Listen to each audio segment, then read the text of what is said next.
Bon, voilà.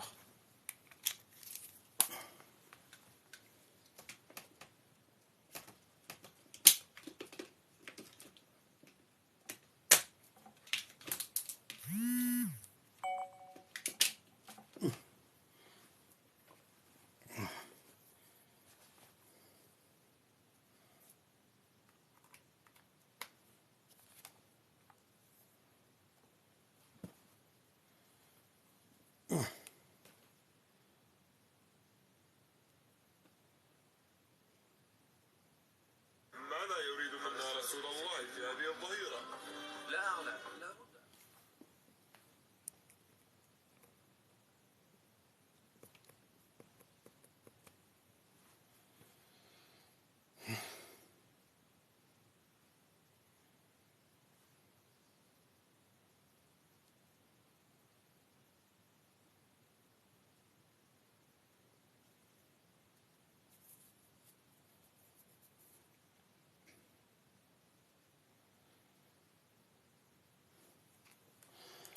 Salam alaikum.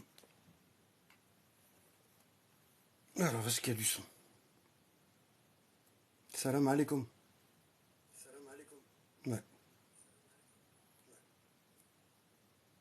Alors, les commentaires, comme d'habitude, on est obligé.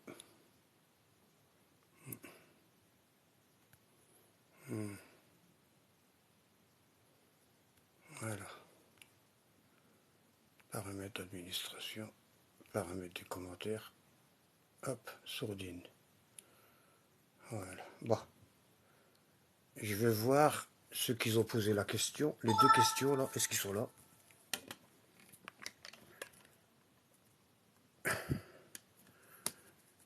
J'allais pas faire de live en vérité. Mais bon. Alors, est-ce qu'ils sont là? Mehdi est fou.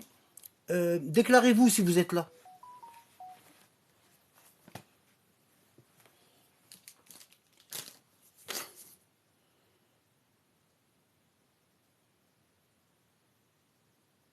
Mehdi?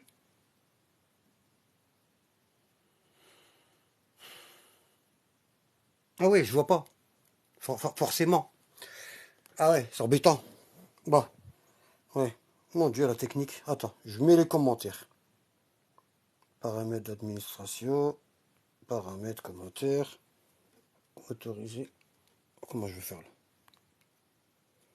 Ah là là là là là là. C'est terrible. Voilà, autoriser les commentaires. Bon, Mehdi est fou, si vous êtes là, faites-moi signe que je puisse commencer. Wa alaykoum salam. Alors, est-ce qu'il est là, Mehdi? Ouais, bon. Tu veux monter? Ok. Pas trop longtemps, hein? Alors, attends.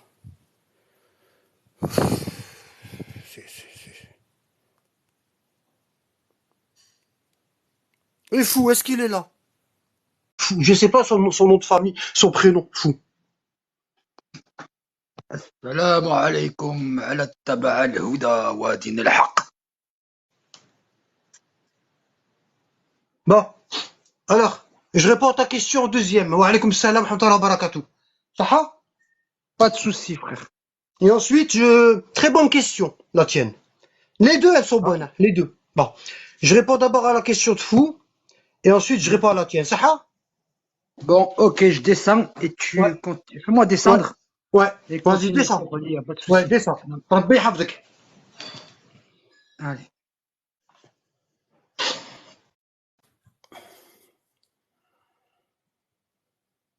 Donc le message de fou, c'était ça. C'était ça. Alors, le message de fou. Je vais vous faire écouter.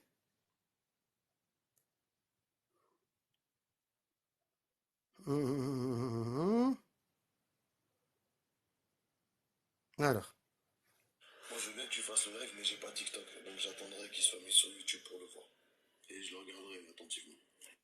Et avec grand intérêt, quoi. Donc c'est pas ici, c'est ici. Salam alaikum. tout le monde. Anabad, j'ai une question à te poser. Comment tu as réussi à sortir du mot Ar-Rahman, celui qui prive de sa miséricorde? Parce que là où ça m'étonne de fou, c'est que moi, de mon point de vue à moi, quand j'avais lu Surat Ar-Rahman, voilà, en faisant des liens, en me disant, bon, comment se fait que Surat Ar-Rahman, elle est aussi directe, tu vois? Ça correspondait pas avec le tout miséricordieux que tout le monde, dont tout le monde faisait la traduction. Et du coup, c'est ça qui me choque avec la tienne. Si tu peux me faire une étymologie, une explication, ce serait génial. Merci beaucoup en tout cas. Barakallahu fik, merci. Voilà. Ah non, subhanallah, Hanan. Bon, Ça, c'est la fatiha voilà. d'Omar, qui n'a Voilà. rien à voir avec la nôtre. Bon, hop. Alors. Bon, hop. Alors. Bon, hop. Alors.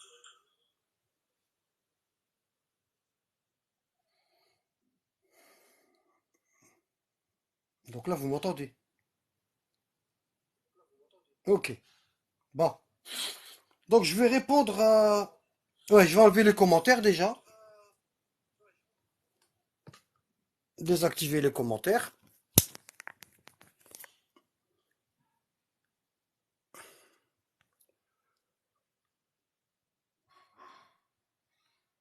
Voilà, c'est fait. Et on va commencer, Inch'Allah, vite fait. Je vais essayer de faire bref et concis.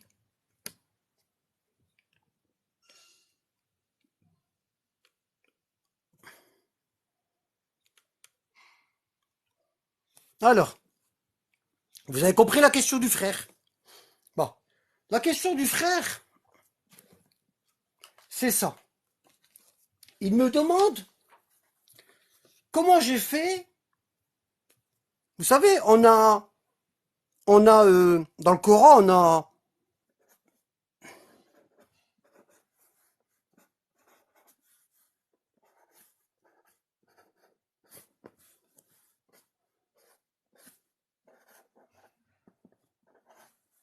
voilà. Dans le Coran, on a Bismillah ar-Rahman ar-Rahim. D'accord? Cette formule-là, au début de chaque sourate, qui est d'ailleurs un verset. D'accord? Bon. Et lorsqu'on prend le Coran, ils nous traduisent Bismillah ar-Rahman ar-Rahim comme ceci. Alors, au nom d'Allah, le tout miséricordieux, le très miséricordieux. Donc, selon eux, Ar-Rahman, c'est le tout miséricordieux. Et Ar-Rahim, toujours selon eux, ça serait le très miséricordieux.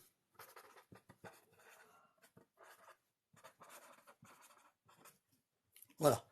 Donc moi, je discutais avec des pseudo-sunnites.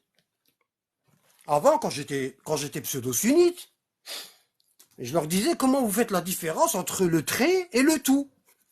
Mon problème, il est là. Mon problème, il est le très et le tout.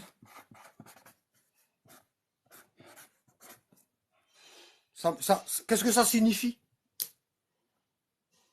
Si je dis Mehdi est très miséricordieux,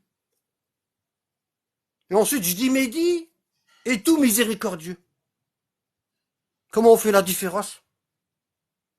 C'est quantitativement. Comment? Très miséricordieux, ça peut signifier être miséricordieux à l'extrême.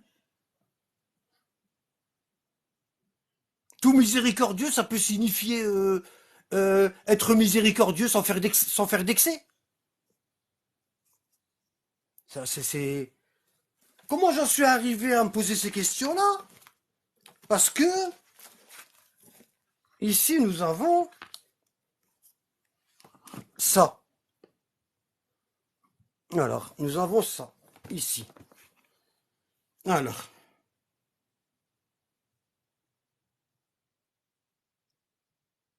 Non, j'en veux pas, zut.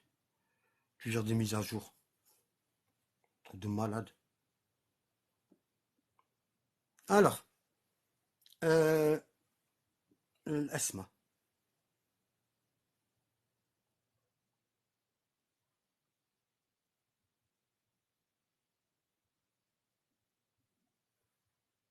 Ici. Si on prend... Est-ce qu'on voit là? Non. On approche un petit peu.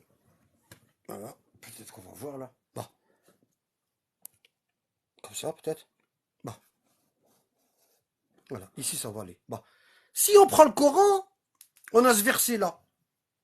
On a ce verset là. Bon. Il dit quoi? Il dit وَلِلَّهِ الْأَسْمَاءُ الْحُسْنَى فَادْعُوهُ بِهَا. Bon. Alors, ça veut dire quoi? وَلِلَّهِ الْأَسْمَاءُ الْحُسْنَى. Bon. فَادْعُوهُ بِهَا. Ils ont traduit comme ça. C'est à Allah qu'appartiennent les noms les plus beaux. Invoquez-le par ses noms les plus beaux. Bon. Al-Husna, c'est pas beau. Le mot beau, c'est Zayn. Mais Husna, c'est pas beau. Husna, ça vient de Hassan. D'accord? On a le mot Hassan. D'accord? Qui veut dire parfait. Hassan, ça veut dire parfait. Quand un professeur il dit à son élève Ahsanta, ça veut dire tu as répondu parfaitement. D'accord? Donc c'est pas beau. Hein? Le Husna, ça vient de Hassan. Et quand tu dis Walillahi al-asma al-husna, ça veut dire Allah a des noms au-dessus de Hassan. D'accord? C'est-à-dire Husna. D'accord? Ça veut dire plus que parfait. Qu'on ne peut pas atteindre. D'accord? Par exemple, j'essaie de trouver un exemple. On a salam. Salam qui veut dire la soumission. La soumission. Et on a l'istislam qui veut dire la soumission extrême. D'accord? Bon. Qu'est-ce qu'on a encore comme exemple que je peux donner?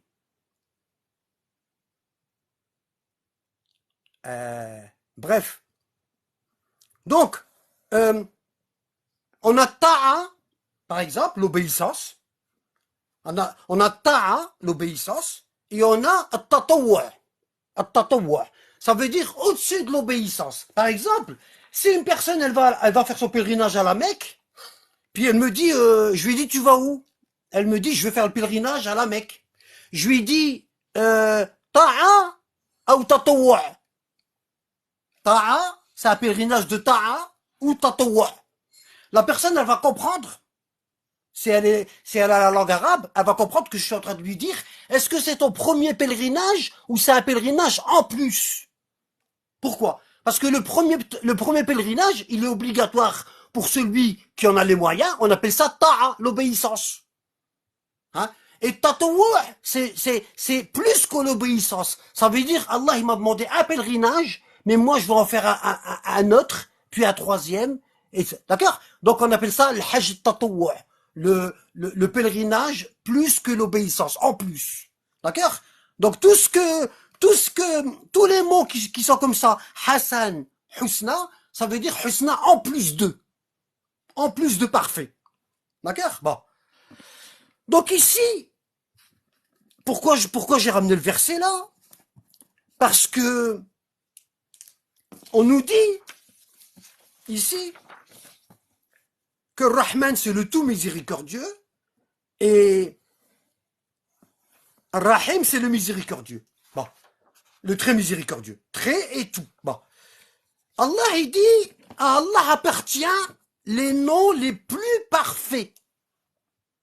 Les plus parfaits. D'accord? Ça veut dire que tous les noms d'Allah, il n'y a pas mieux que ça. On peut pas trouver une un attribut meilleur que ce nom-là. Bon. Donc ici, on a deux définitions là, ici, pour dire Rahman et Rahim. On a deux définitions. On nous a donné la définition le tout miséricordieux et on nous a donné le très miséricordieux. Est-ce que ces deux noms-là, ils sont tous les deux à la même limite? Parce qu'Allah, il dit, Walillahi al-asma al-husna, ils sont tous les deux égaux à la même limite. Parce qu'Allah, il dit, à Allah appartient les noms les plus parfaits. Hein? Ou est-ce qu'il y en a un qui est plus élevé que l'autre? Le trait, par exemple, est plus élevé que tout. Regarde. Donc, ils n'ont pas su traduire le verset, et c'est très important de connaître le verset, parce qu'il y a des milliards de musulmans qui sont égarés à cause de ça. Rien qu'à cause de Bismillah ar-Rahman ar-Rahim. Vous allez me dire, comment? En abad? Comment déjà ils peuvent être égarés? Rien qu'avec ça. Ben parce que la majorité des musulmans, moi avant, je pensais qu'Allah était miséricordieux et qu'il pardonnait tout. Ça veut dire quoi? Ça veut dire, un abad déconne, fait des péchés, et après demande pardon. Fais ton pèlerinage, Dieu il va tout te pardonner. On comprenait comme ça. Hein? Et même dans les discussions entre nous, hein, à la fin, pour se remonter le moral, on dit quoi? On dit si bien Allah est miséricordieux. Hein. Ça veut dire, c'est pas grave. Les péchés, ils ont pas de degré et tout, c'est pas grave. Allah est miséricordieux, il va tout te pardonner. Tu vois? Parce qu'on a une mauvaise compréhension de ça. Hein? Ça tient qu'à un seul mot. Une seule phrase. Rahman Rahim. Ça tient qu'à une seule phrase. Pour être égaré. Ça va très vite. Bon. Il peut pas y avoir deux mots pour dire la même chose. D'accord? Il peut pas y avoir deux mots pour dire la même chose. D'accord? Vous comprenez? Parce qu'Allah, il dit, Walillahi al-asma al-husna. Ça veut dire quoi? Allah a le plus bel attribut, a le meilleur attribut concernant la miséricorde. Il n'y en a qu'un. D'accord? D'accord? Allah, il a le plus beau, le plus beau nom pour dire miséricorde, qui est plus que parfait. Il n'y en a pas besoin de deux. Il n'y en a pas besoin de deux pour dire la même chose. D'accord? Bon. Après, il y en a, alors il y a des pseudo-sunnites marrants. Ils ont dit, non, t'as pas compris, Anabad. Ça veut dire que Allah, il est Rahman dans les cieux et il est Rahim sur terre. D'accord? Et moi, je lui dis, de où t'as sorti ça? Montre-moi un livre d'islam, de tafsir, d'explication du Coran qui dit ça. Il n'y en a pas. Il n'y en a pas. Il n'y en a pas. Parce qu'Allah, il est Rahman et Rahim partout. Dans toute sa création. D'accord? Parce que nous, on est à l'intérieur. Parce que nous, notre terre, elle est à l'intérieur de l'arche. Hein? Elle est à l'intérieur du piédestal. D'accord? Hein? Ce qu'on appelle le Malakout. Hein? Et aussi, il y a le Jabarut. Allah, il est miséricordieux partout. Il change pas, Allah, il change pas d'attribut selon les endroits, les lieux. Allah, il existe sans endroit. Bidouni Ain. Sans endroit. Bidouni Kaif. Hein? Allah, il existe sans comment il a existé. Hein? Bidouni Kaif. Hein? Ou Bidouni Ain. Sans endroit. Hein? C'est pour ça qu'il dit dans le Coran, Laysa kamithlihi shay. Laysa kamithlihi shay. Rien ne lui, vous ne pouvez comparer Allah à rien du tout de ce que votre cerveau connaît. Allah, il est sans endroit, sans temps. Le temps chez lui, il n'existe pas. D'accord? Hein? Et sans attribut. On peut pas le comparer, sans comparaison plutôt. D'accord? Bon. Le frère, il me dit, Anabad, franchement, ton explication de Rahman, elle m'a interpellé parce que j'ai lu le Coran et j'ai lu Surat Rahman et je me suis aperçu quand j'ai lu Surat Rahman que dans cette sourate-là, il n'y avait pas du tout de miséricorde. C'est plutôt de la peur qu'il y a dans Surat Rahman, ici. Voilà. Il m'a dit qu'il a lu cette sourate. Hein, regardez. Hein, et il dit Ar-Rahman. Ar-Rahman. Allama al-Qur'an. Le Rahman. Il a enseigné le Coran. Il a créé l'homme. Il lui a appris à s'exprimer clairement. Le soleil et la lune évoluent selon un calcul minutieux. Et l'herbe et les arbres se prosternent. Et quant au ciel, il l'a élevé bien haut. Et il a établi la balance. Hein, afin que vous ne transgressiez pas dans la pesée. Donnez toujours le poids exact et ne faussez pas la pesée. Hein. Quant à la terre, il l'a étendue pour les êtres vivants. Il s'y trouve des fruits et aussi les palmiers aux fruits recouverts d'enveloppes. Hein, tout comme les grains dans leurs balles et les plantes aromatiques. Lequel donc des bienfaits de votre Seigneur nierez-vous? Il a créé l'homme d'argile sonnante comme de la poterie, et il a créé les djinns de la flamme d'un feu sans fumée. Lequel donc des bienfaits de votre Seigneur nierez-vous? Le Seigneur des deux levants et le Seigneur des deux couchants. D'accord? Il a donné libre cours aux deux mers pour se rencontrer. Il y a entre elles une barrière, etc. Lequel des, etc. Pour l'instant, Allah, ici, il donne que la description de ce qu'il a créé. Comme ça, on le respecte. Parce que on respecte quelqu'un par rapport à ce qu'il a produit. D'accord? Bon. À lui appartient les vaisseaux, etc., dans lequel des bienfaits, tout ce qui est sur la terre, seul subsistera la face de ton Seigneur, plein de majesté et de noblesse. D'accord? Ceux qui sont dans les cieux et la terre l'implorent chaque jour, il accomplit une œuvre nouvelle. Nous allons bientôt entreprendre votre jugement. Voilà, ça commence. Lequel donc des bienfaits? Ô peuple des djinns, si vous pouvez sortir du domaine des cieux et de la terre. Bon, pour l'instant, voilà, il n'y a rien. Lequel donc des bienfaits de votre Seigneur? Il a lancé contre vous un jet de feu et de fumée et de cul fondu, et vous ne serez pas secourus. Bon, vous ne serez pas secourus. Est-ce que ça fait partie de la miséricorde? Hein? Pas secourus. Bon. On va le noter. Parce que la sourate là, elle s'appelle Rahman, le miséricordieux. La sourate, elle s'appelle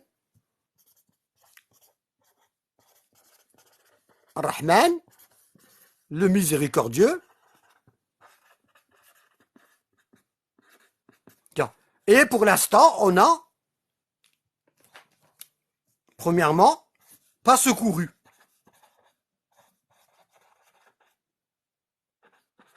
D'accord? Bon. Donc, si je te secours pas, c'est pas de la miséricorde. Bon. Après, lequel donc des bienfaits nierez-vous? Puis quand le ciel se fendra et deviendra alors écarlate comme le cuir rouge, d'accord? Alors ni aux hommes ni aux djinns on ne posera des questions à propos de leurs péchés. D'accord? Hein? Bon. On reconnaîtra les criminels à leurs traits, ils seront donc saisis par le toupet et les pieds. Ils vont être saisis.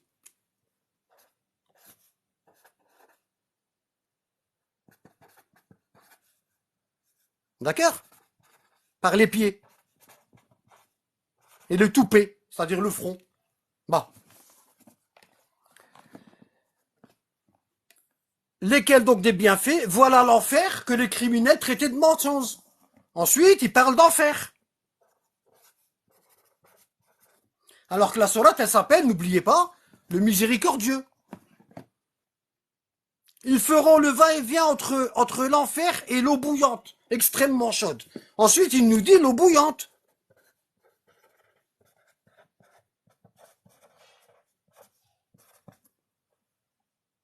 D'accord? Voilà. Et ensuite, il nous dit, pour celui qui aura craint de comparaître devant son Seigneur, il y aura 2 jardins.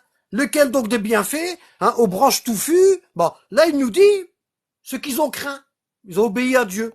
Ils y trouveront 2 sources courantes. Ils contiennent 2 espèces. D'accord? Ils seront accoudés sur des tapis, etc. Hein, en train de manger des fruits. Hein? Ils trouveront des houris au regard chaste. D'accord? Hein? Elles seront aussi belles que le rubis et le corail. Hein? Y a-t-il d'autres récompenses? Lequel donc des bienfaits? Hein? Et en deçà de ces jardins, il y aura d'autres jardins. Hein? Bon, etc. Hein? 2 sources jaillissantes, lequel des bienfaits, ils contiennent des fruits, des palmiers. Bon, il y aura des vertueuses, des houris cloîtrés, les bienfaits. aucun homme n'a défloré, il sera accoudé, lesquels des bienfaits, béni soit le nom de ton Seigneur. Voilà, voilà. Donc, qu'est-ce que vous avez remarqué? Qu'est-ce que vous avez remarqué? Vous avez remarqué que la sourate, elle s'appelle le miséricordieux. Ici.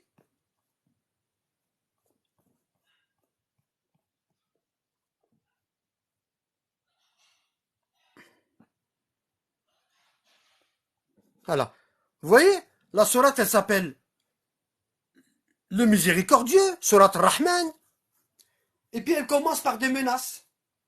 Normalement, le miséricordieux, ça devrait commencer par ce qu'on a lu à la fin. Les jardins, les sources, les houris, hein, accoudés sur les divans. Ça commence par ça. Et à la fin, on nous dit, mais attention, je suis miséricordieux, j'ai commencé à vous énumérer ma miséricorde, mais attention, attention, je peux très bien être méchant. Et là, non. Là, on a la sourate qui commence par la punition et elle finit. D'accord? Hein? Si j'ai un professeur, par exemple, hein, à chaque fois au début du cours, lorsqu'on rentre dans la classe, il commence à distribuer des heures de colle, à distribuer des punitions, à exclure des élèves du cours. Et puis à chaque fois, il dit aux élèves, moi je suis miséricordieux, hein, je suis gentil, je suis miséricordieux avec vous. Les élèves vont dire, ben monsieur, ben non.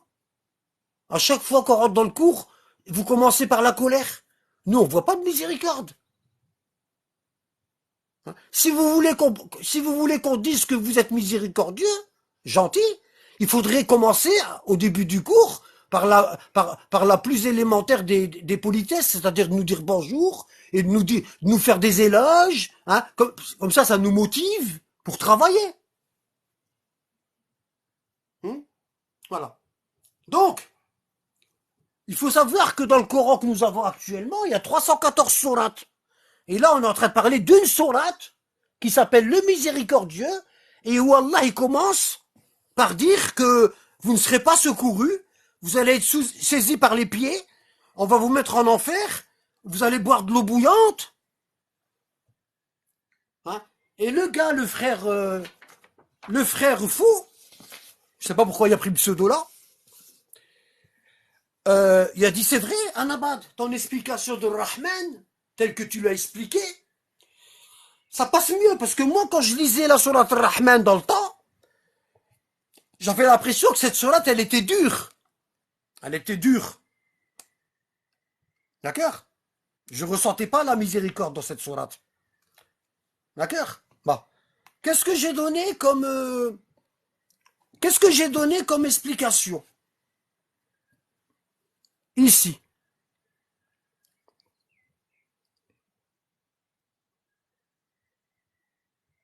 Voilà. Ici,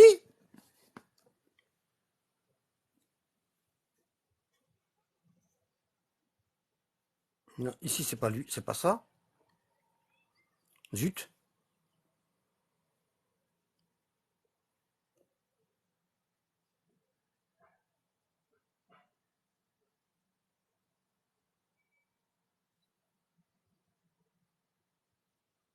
Je vais vous donner quelques exemples du sens du mot Rahman dans le Coran.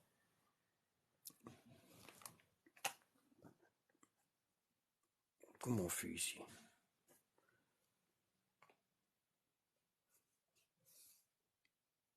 Ah, j'ai oublié un mot, c'est normal. Voilà. Alors,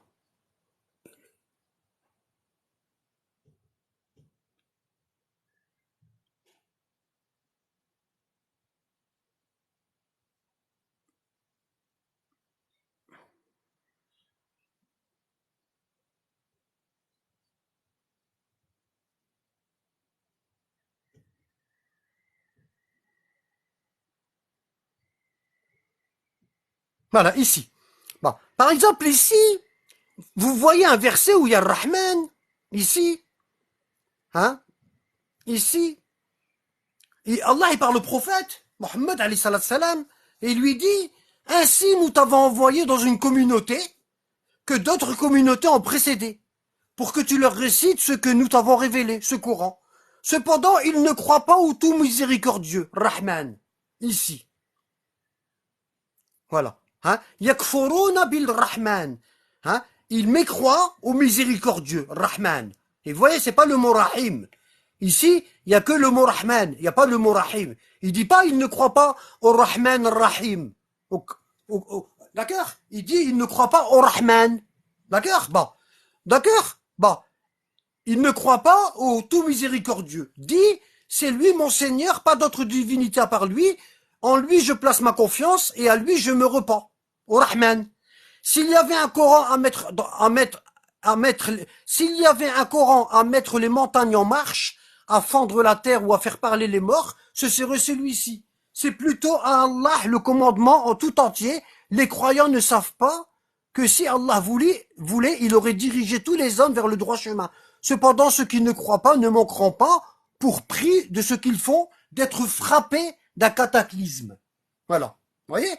Là, on a le mot Rahman, et Allah, il parle de cataclysme, de calamité, de punition. D'accord? S'abattra près de leur demeure jusqu'à ce que vienne la promesse d'Allah.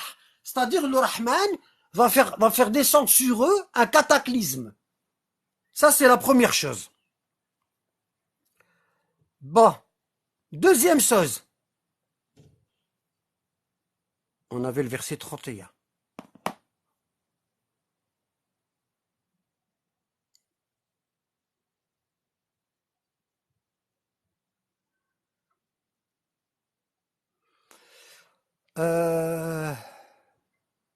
Voilà, ici. Ici, on a la sourate Marie, Maryam, la mère de Jésus, alayhi salam, wa ala ummihi. Lorsque Allah lui a envoyé l'ange Gabriel pour lui annoncer l'heureuse nouvelle d'un enfant sans père, d'accord? L'ange Gabriel, il s'est présenté sous l'apparence d'un homme. Il s'est présenté à elle sous l'apparence d'un homme. Et elle, on l'appelle la Vierge. Pourquoi on l'appelle la Vierge? Parce que la mère de Marie, Anne, Henna en arabe, la mère de Marie, elle a dit, oh Allah, si tu me donnes un fils, hein, en fait, dans la sourate Marie, bon, je vais vous raconter le contexte, vite fait. Ici, sourate Marie, Qaf ha ain sad. Qaf ha ya ain sad. Hein, c'est le récit de la miséricorde de ton Seigneur envers Zacharie. Le prophète Zacharie, l'oncle de Jésus, le père de Jean-Baptiste, Yahya en arabe, d'accord? Jean le Baptiste. Bon. Lorsqu'il invoqua son Seigneur d'une invocation secrète, Zacharie, le prophète, il était la nuit dans le mihrab, où est-ce qu'on adore Dieu, et puis il parlait, il chuchotait avec Dieu, et il disait Seigneur, je suis vieux, j'ai plus la force de donner naissance. Je suis trop vieux. Et ma femme, elle est devenue stérile. Elle est vieille. Elle peut pas donner naissance à un enfant. Et je vois que les enfants d'Israël, les rabbins, ils sont déjà en train de se disputer pour savoir qui est-ce qui va prendre ma place au gouvernement. Ouais. Hein? Comme à la mort du prophète Mohammed. Les compagnons se sont disputés, hop, ils ont mis Abou Bakr. Alors que non. Le gouvernant doit toujours être de la famille d'un prophète. Un descendant. Ou un frère, comme Aaron, avec Moïse. Hein? D'accord? Toujours. Hein? Par exemple, Samuel Safa, Simon-Pierre, il était de la famille de Marie. Il était de sa famille. Hein? C'est toujours un oncle, une tante, un cousin. Hein? Jean-Baptiste, c'était le cousin de Jésus. Hein? Alors là, il y a la famille Imran. Ici, on parle de la famille d'Imran. Leur nom de famille, c'est Imran. Ici, on a la famille d'Imran. Et on a d'un côté, on a Zacharie. D'accord? On a ça. On a la famille d'Imran. D'accord? On a les deux familles d'Imran. D'un côté, on a Zacharie, on va dire Zacharia, et de l'autre côté, on a Anne. On a Zacharia et sa femme, et son épouse, et on a Anne et Imran. D'accord? Et eux, c'est la famille d'Imran, qui remonte bien plus haut. Ok? Bon. Et ils attendent, ces deux familles-là, ils attendent un fils, prophète pieux, prophète, imam pieux, qui vient d'Allah. Un successeur qu'Allah va désigner. Et ici, Zacharie, il commence à vieillir, et le successeur, il vient pas. Le successeur, il vient pas. Il se dit, les enfants d'Israël, ils vont se disputer après moi, ils vont se diviser en sectes. Ça va être la guerre. Et de l'autre côté, il y a Anne et son mari, ils attendent un fils. Hein? Et ils ont quoi? Une fille. Une fille, elle peut pas devenir calife. Une fille, elle peut pas diriger la nation. Elle peut pas devenir calife. Et ici, pour l'instant, que dalle. Il n'y a rien. Et ici, il y a une fille. Regardez la sagesse de Dieu. Donc, Zacharie, hein, c'est des familles cousines, la famille d'Imran. Donc, Zacharie, qu'est-ce qu'il fait? Il se dit, ça urge. Hein? Et il n'arrête pas d'invoquer. Il dit, Seigneur. Hein? Seigneur. Hein? Il dit, Zacharie, il dit, oh mon Seigneur, mes os sont affaiblis. Ma tête s'est enflammée de cheveux blancs. J'ai pas vu le temps passer. Pouf! Mes cheveux sont allumés, ils sont devenus blancs. Hein? Cependant, je n'ai jamais été malheureux. Pourtant, Seigneur, j'ai jamais été déçu. J'ai jamais, je t'ai toujours invoqué, j'ai jamais désespéré. Je suis pas en train de te dire que je commence à désespérer parce que j'ai du respect envers toi. Mais c'est obligé qu'il y ait un héritier. Et là, il n'y a rien qui vient, Seigneur. Qu'est-ce qu'on a fait de mal? Si on n'a pas de successeur désigné par toi, le peuple, il va en choisir un. Et si le peuple y choisit, c'est la catastrophe. Seigneur. Hein? J'ai jamais été malheureux ou déçu. C'est pas bien traduit, hein. D'accord? Shaqiya, ça veut dire, j'ai jamais été mauvais. Hein? J'ai jamais été mauvais, désobéissant. Shaqi, c'est le désobéissant. Hein? Et Zacharie, il dit à Allah, j'ai jamais été désobéissant. Le successeur, de mon côté, moi, il y en a pas. Et du côté de Anne et de Imran, les grands-parents les parents de Jésus, de Marie, il y en a pas. Marie, elle n'était pas encore née. D'accord? Et il dit, je crains le comportement. Hein? C'est pas les héritiers. Le mawali. Vous voyez, ils traduisent tout mal. Tout y est traduit mal. Le mawali, c'est les responsables. Les responsables, c'est qui? C'est la hiérarchie, c'est les rabbins. Ceux qui sont à la tête du pouvoir. D'accord? Maula. C'est les maîtres. Hein? Comme quand le prophète il dit, man kuntu mawla, fahada ali mawlah. Allahumma wali man walah. D'accord? Hein? Celui dont je suis, le prophète Mohammed, il dit, celui dont je suis le maître, celui-ci, Ali, est son maître. Et le mawali, c'est au pluriel. El maula au singulier, et le mawali au pluriel. Et Zacharia, il dit, j'ai peur des responsables, ceux qui sont à la tête, de ce qu'on appelle comment on appelle ça? La hiérarchie. Ça a un nom précis. J'arrive pas à le trouver. Ah, zut. Bref. Bon. Donc, Zacharie, il dit, j'ai peur des responsables après moi. ils disent le prophète Zacharia, il est mort.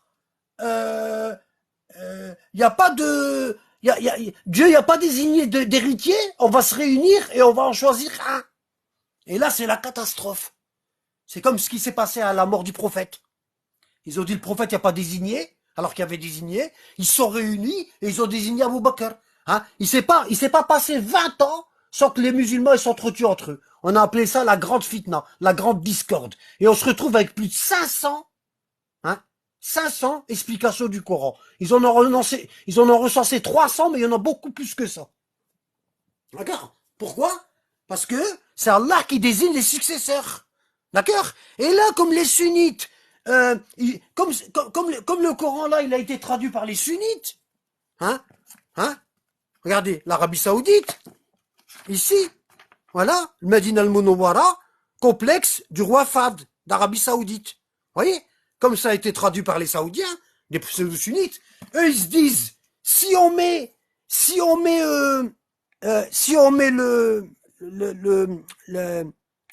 la hiérarchie, c'est comment le mot, subhanallah. Vous savez, quand on dit pape, évêque, curé, etc., à bonne sœur en dessous, etc., enfant de cœur, on appelle ça la hiérarchie. Ça a un nom spécial dans la religion. Bon. Donc ils ont dit, les Saoudiens, ceux qui ont traduit le Coran, ils ont dit, si on met la hiérarchie, mais c'est-à-dire les rabbins qui sont en dessous des prophètes, ce qu'on appelle nous les savants, les gens ils vont comprendre. Donc on va mettre héritier. D'accord? Alors, il dit, je crains le comportement de mes héritiers après moi et ma propre femme est stérile. Accorde-moi un descendant. Et là, ça va pas, la traduction. Pourquoi? Parce que héritier, ça veut dire ils héritent de lui. Pourquoi il veut un descendant? Alors que, pourquoi tu demandes un descendant alors que t'as tes héritiers? Qui est-ce qui hérite de toi? C'est qui les héritiers? Ça veut dire quoi? Ça veut dire des personnes qui vont hériter de toi la prophétie. Ils vont hériter de toi le pouvoir. Donc pourquoi tu demandes un fils? Vous voyez que le verset il a été falsifié, la traduction. D'accord? Le mot, il faut qu'il me revienne. J'arrive pas à le trouver.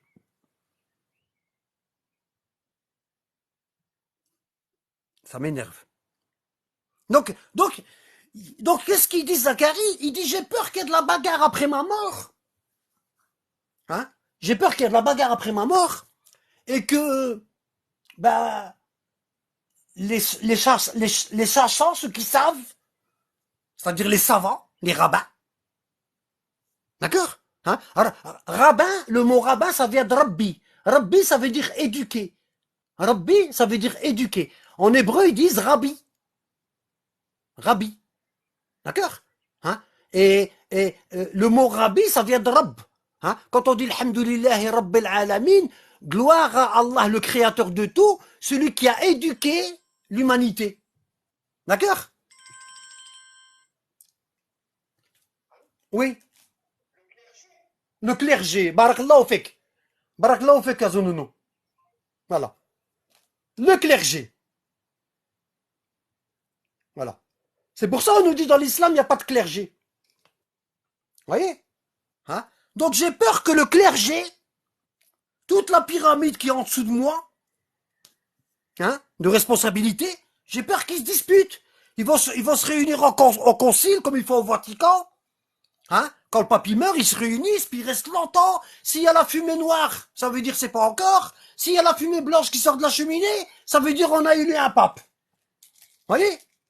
Bon, j'ai peur que le clergé en dessous de moi, ils se disputent. Et j'ai peur qu'ils ne choisissent pas le bon responsable, qui va piquer dans la caisse, qui va commencer à faire des lois favorisant sa famille, ou favorisant les riches, et des lois défavorisant les pauvres. Moi, je veux quelqu'un qui te craint, quelqu'un désigné par toi. Parce que seul toi, tu sondes les cœurs. Seul toi, tu sais qui doit être au pouvoir. Donc il dit, j'ai peur du comportement du clergé après moi, et ma propre femme est devenue stérile. donne-moi un enfant, même si elle est stérile. Je sais que tu peux faire des miracles. D'accord? Hein? Donc Zacharie demande un enfant. Et de l'autre côté, il y a Anne, la mère de Marie, qui est enceinte. Mais il n'y a pas d'échographie. Elle ne sait pas ce qu'elle a. Elle ne sait pas si c'est un garçon ou une fille. Mais elle est sûre, la mère de Marie, que c'est un garçon. Parce que Dieu ne peut pas laisser la communauté sans guide, sans dirigeant, sans héritier, sans dirigeant, descendant du prophète. Hein? Elle est sûre. Donc pour elle, Anne, elle a un garçon. Elle est certaine. D'accord? Bon. Et Zacharie dit qui hérite de moi et qui hérite de la famille de Jacob, qui hérite de moi la prophétie, hein, qui hérite de moi la responsabilité de diriger le peuple, hein, hein, comme Jacob, il a hérité de Joseph. D'accord? Hein, comme Abraham, il a hérité de Isaac et de Ismaël.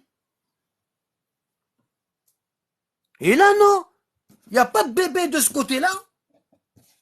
Hein? Il n'y a pas de bébé de ce côté-là qui vient. La femme, elle est enceinte, mais on ne sait pas c'est quoi. Et il n'y a pas de bébé là. Et le clergé, il est déjà en train de se frotter les mains. Le clergé. Les savants, ils se frottent les mains. Ils sont en train de te dire, ah, c'est magnifique ça. Il n'y a pas d'héritier. On va s'en mettre plein les poches. D'accord? Comme, par exemple, vous avez, je sais pas comment ça s'écrit, vous avez, à l'époque de Jésus, vous avez, alors,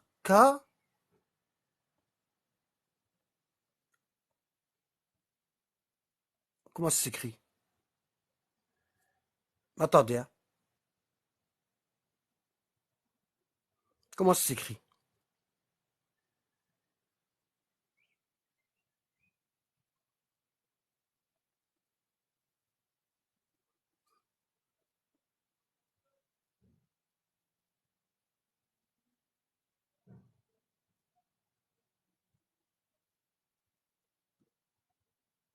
Non. Je vais taper, rabbin.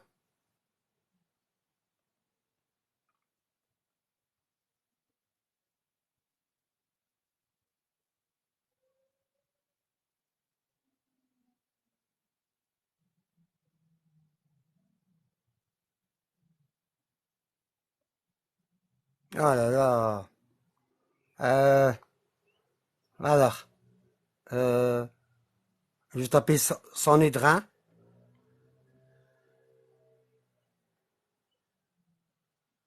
Rabbin.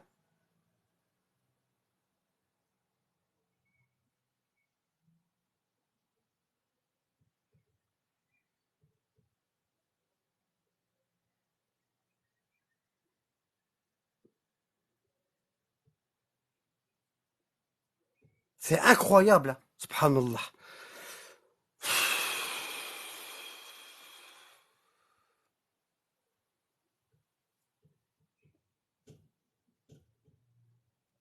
Désolé.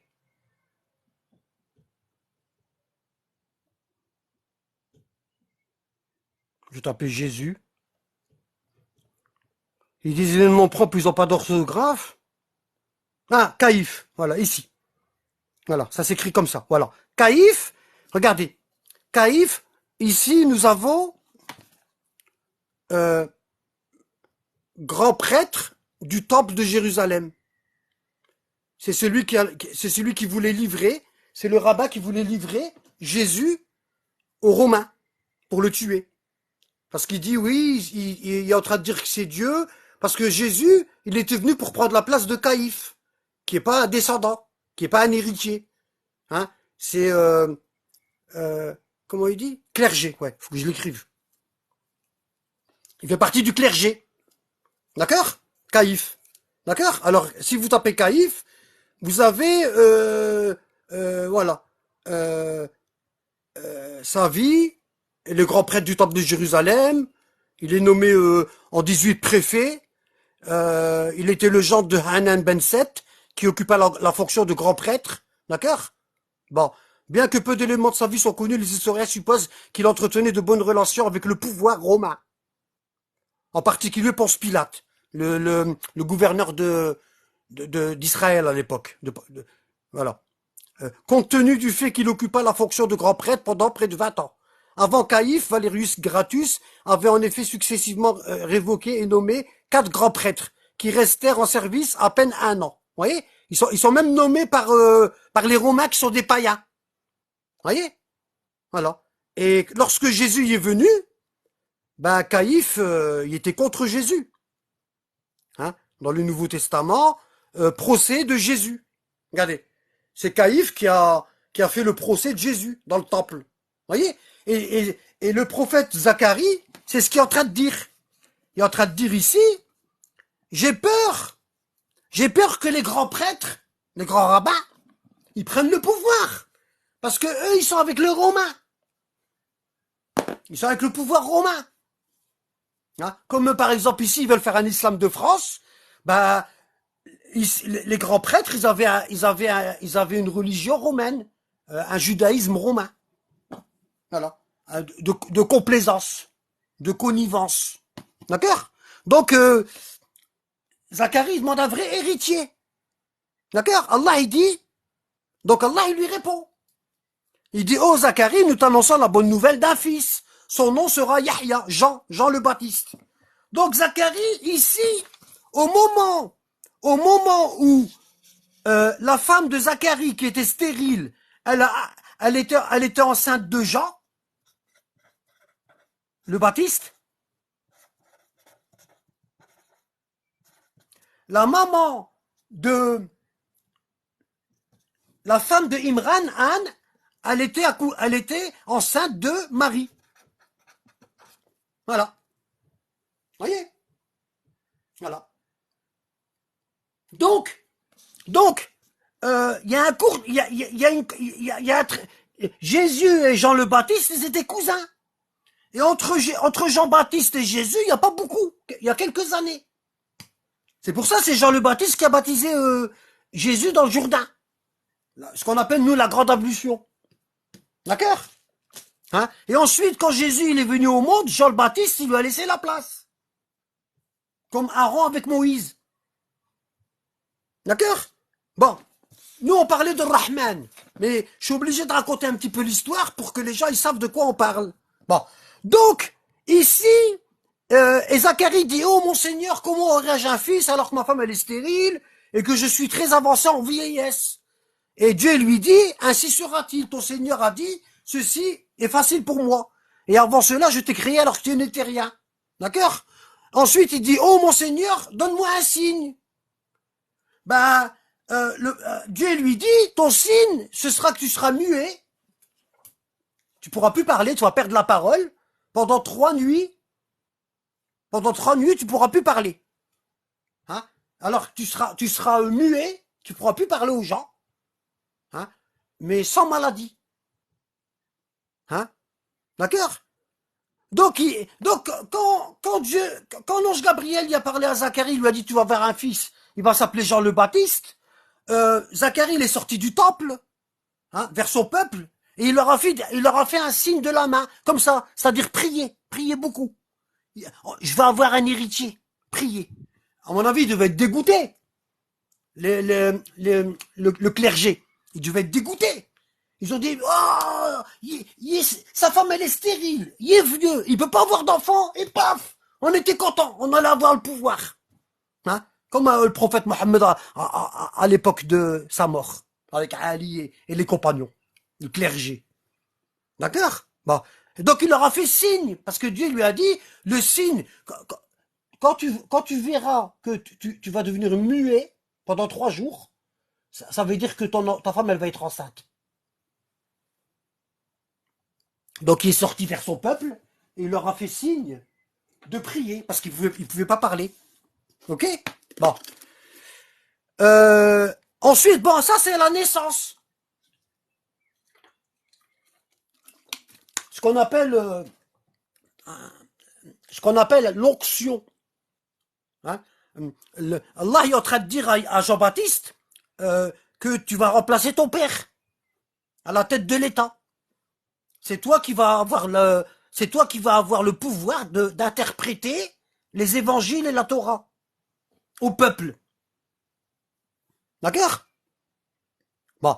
Donc Allah, il dit à Jean-Baptiste, à Yahya, oh Jean-Baptiste, accroche-toi fermement au livre. Ici, il n'y avait pas encore l'évangile parce que Jésus n'était pas encore né. C'était la Torah. Bon. Donc Allah, il dit à Jean-Baptiste, accroche-toi fermement au livre. Attention de dévier dans son interprétation. Comme ils ont fait les musulmans. Et comme ils ont fait avant toi. Les juifs. D'accord? Donc Allah, il lui dit, nous lui donnâmes la sagesse, le hikmah. D'accord? Avant sa naissance. Donc ici, ils ont traduit hikmah par sagesse. Hikmah, il y a deux mots. Yahkem, c'est-à-dire retenir, se retenir, et il y a hukm. Le hukm, c'est la loi, la législation.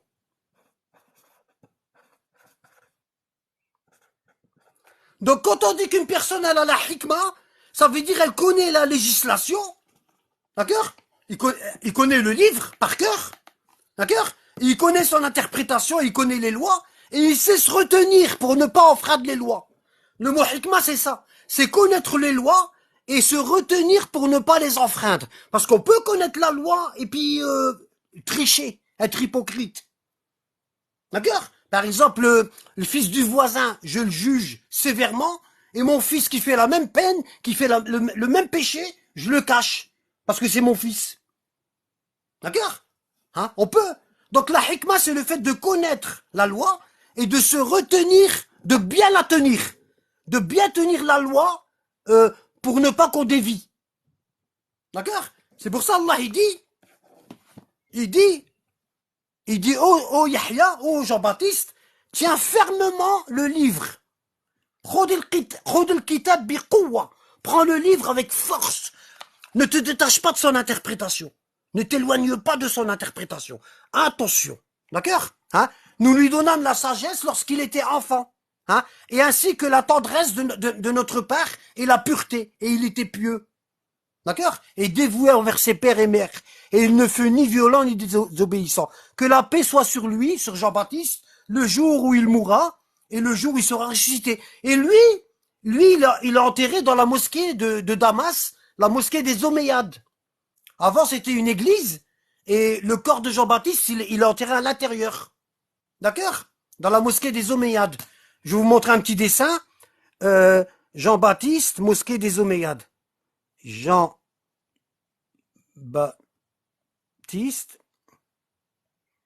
mosquée Omeyyade.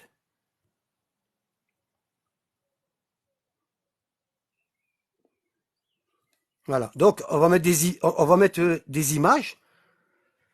Voilà. Donc là, c'est la mosquée des Omeyyades. Avant, c'était une église. Vous voyez ici? Là, la mosquée des Omeyyades. Avant, c'était une église. Hein? On voit encore les fresques avec qu'ils ont été repeintes, badigeonnées, parce qu'il y a des figures, ce qu'on appelle des icônes, d'accord, ici. Et l'intérieur, c'est ça. On voit des musulmans qui visitent la tombe de Jean-Baptiste à l'intérieur de la mosquée. Vous voyez les tapis de prière là, et vous voyez les musulmans qui visitent la tombe de Jean-Baptiste. Voilà. Et on nous dit et c'est une mosquée sunnite, hein, Omeyyade, à Damas. Bon. Et on nous dit, ouais, les chiites, ils adorent la tombe des imams descendants du prophète. Et vous faites quoi, vous, là? Hein? Si c'est interdit pour nous, pourquoi vous le faites, vous? Voilà. Donc ici, on voit la tombe de Jean-Baptiste. Voilà. Vous voyez, on voit des musulmans qui sont assis, là, face à la tombe, hein, sunnite. Et on voit la tombe de Jean-Baptiste. Lui, il a une particularité, c'est que sa tête, elle a été coupée. Comme la tête du petit-fils du prophète Mohammed, Al-Hussein. Ils ont tous les deux eu la tête coupée. D'accord? Bon. Bref.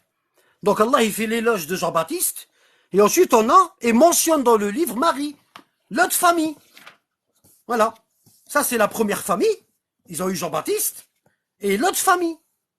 Alors là, c'est un miracle. Parce que Zacharie, il est trop vieux, il peut pas avoir d'enfant. Sa femme, elle est stérile, elle peut pas avoir d'enfant. Et ils ont eu Jean-Baptiste. Et l'autre côté, c'est encore pire. Hein? Regardez, maintenant, on a l'autre côté, l'autre famille Imran. L'autre côté, les cousins. Les cousins. D'accord?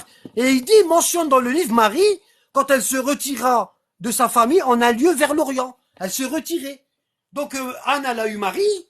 Et Marie, alors, Anne, elle a dit, comment je vais faire? Comment je vais faire? Hmm.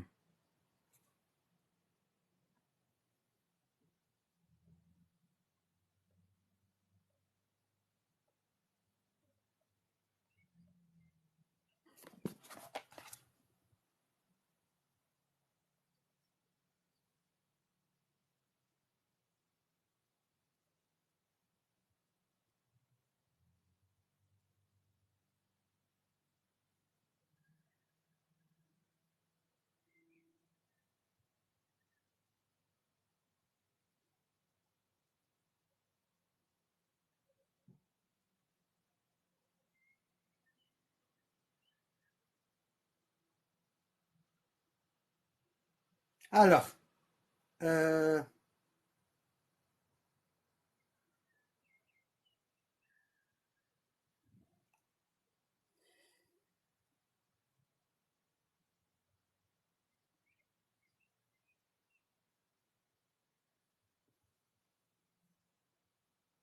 ici.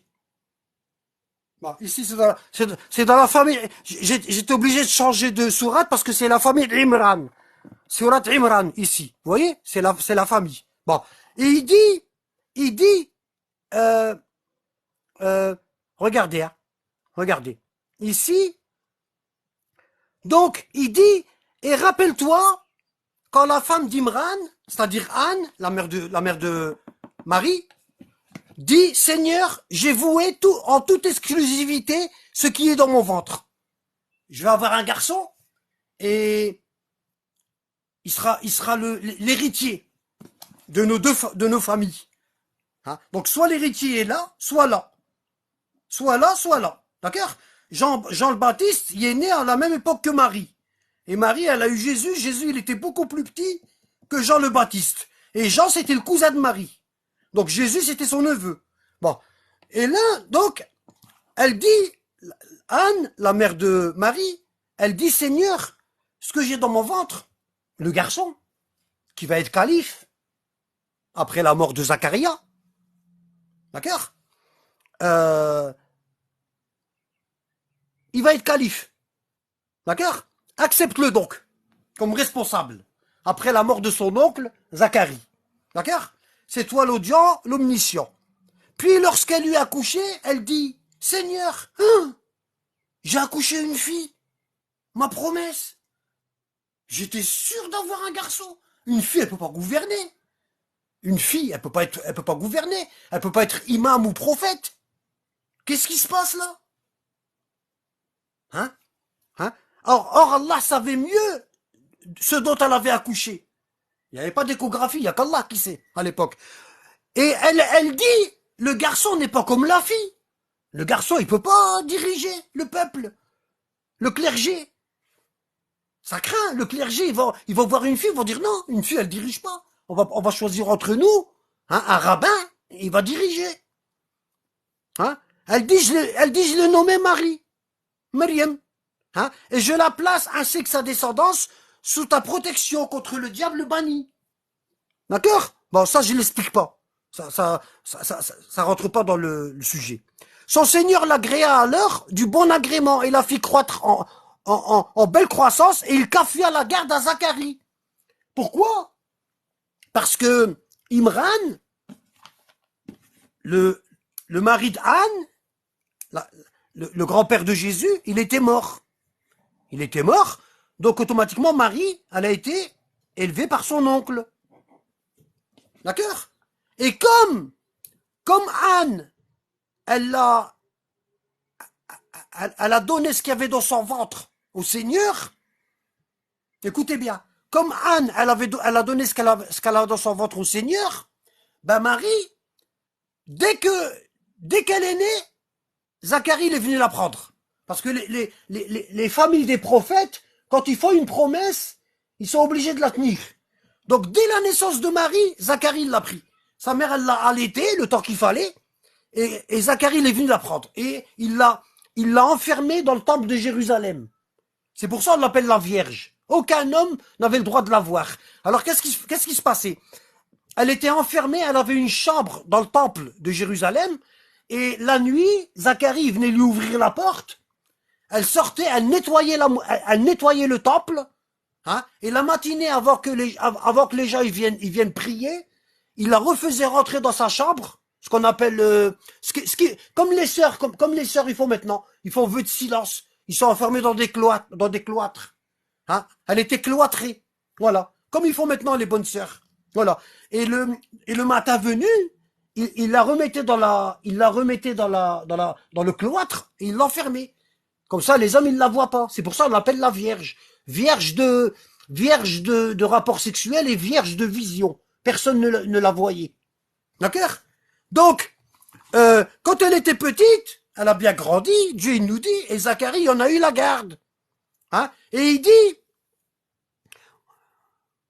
وكفلها زكريا زكريا إن لا يلقى كلما دخل عليها زكريا المحراب وجد عندها رزقا قال يا مريم أن لك هذا قالت هو من عند الله إن الله يرزق من يشاء بغير حساب. Il dit à chaque fois que Zacharie rentrait dans le sanctuaire, dans le temple de Jérusalem, pour ouvrir la porte à Marie, pour aller faire le ménage dans le temple, nettoyer le temple, il trouvait de la nourriture chez elle. Alors qu'il y avait qu'une clé, et c'est lui qui l'avait. Et elle peut pas sortir. Elle peut pas sortir. Et à chaque fois, il trouvait chez elle des fruits, de toutes sortes de fruits. En hiver, elle avait des fruits de l'été, et en été, elle avait des fruits d'hiver. Et lui, il comprend pas, pourtant c'est un prophète. Nabi, yani yunabbah. Yunabbah, ça veut dire, Allah, il lui indique les choses. التنبيه النبوة من التنبيه, ça veut dire Allah il lui indique les choses, et là il comprenait pas, donc il trouvait près d'elle de la nourriture. Il dit, oh Marie, d'où te vient cette nourriture? Elle dit, cela se me vient de huwa min indillah. Pour elle c'est normal, parce que depuis sa naissance c'est comme ça, elle a toujours vécu comme ça, c'est Dieu qui lui donnait sa subsistance, hein? Inna Allah yarzuqu man yasha bighayri hisab. Dieu donne à qui il veut. Elle pense que tout le monde, c'est pareil. Ils reçoivent des fruits du paradis. Elle pense que tout le monde, c'est pareil. Tout le monde reçoit des fruits du paradis. Quand je vous dis que le Coran, il parle de Marie et de Jésus encore mieux que dans les évangiles, ça, c'est pas cité dans les évangiles. Ça, c'est pas cité. Hein? Bon. Alors Zacharie pria son Seigneur, et il dit, oh mon Seigneur, donne-moi venant de toi une excellente descendance, car c'est quand Marie, c'est quand Zacharie a vu Marie, hein, son éducation et tout, qu'il a demandé une bonne descendance. Oui.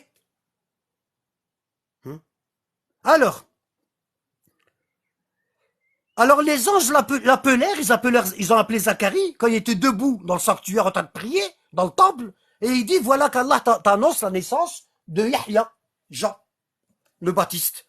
D'accord? Donc Marie est née en premier, et ensuite Jean y est né, et ensuite Marie, elle a eu Jésus.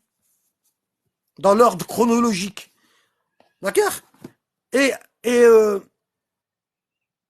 Alors il dit, oh mon Seigneur, comment aurais-je un enfant? Un garçon, maintenant que la vieillesse m'a atteint, hein, et que ma femme est stérile, Allah dit comme cela, Allah il fait ce qu'il veut. D'accord? Seigneur, dit Zacharie, donne-moi un signe. Et il lui dit, tu pourras pas parler pendant 3 jours. D'accord? Bon. Rappelle-toi quand les anges les anges sont descendus voir Marie, et ils lui ont dit, certes, Allah t'a élu, il t'a purifié. Alors comment les musulmans, ils acceptent que les anges, ils descendent sur Marie, et ils acceptent pas que les anges, ils descendent sur Fatima, la fille du prophète? qui est aussi appelée la Vierge, c'est les musulmans. Vous voyez qu'il y a eu un trafic, qu'il y a eu un coup d'État. Hein? Bon. Hein? Fatima aussi, elle a été élue au-dessus des femmes du monde, comme Marie. Le prophète, il le dit. Nisaoul alamin. Hein? Et pourtant, ils nous disent non, les anges ne descendent pas sur elle, c'est une compagnon du prophète. Fatima, la fille du prophète, c'est une compagnon du prophète. Astaghfirullah. Où on va là? Hein? Donc là, incline-toi. Voilà, on est en train de te dire voilà. Tu n'étais pas là. Regarde. Ensuite, Allah, il dit, ce sont là des nouvelles de l'inconnaissable que nous te révélons, car tu n'étais pas là, ô mari, lorsqu'ils jetaient leur calame pour décider qui se chargerait de toi. Ils se sont disputés, hein, pour avoir la responsabilité d'elle. Parce qu'ils savaient que de elle devait naître le prochain calife.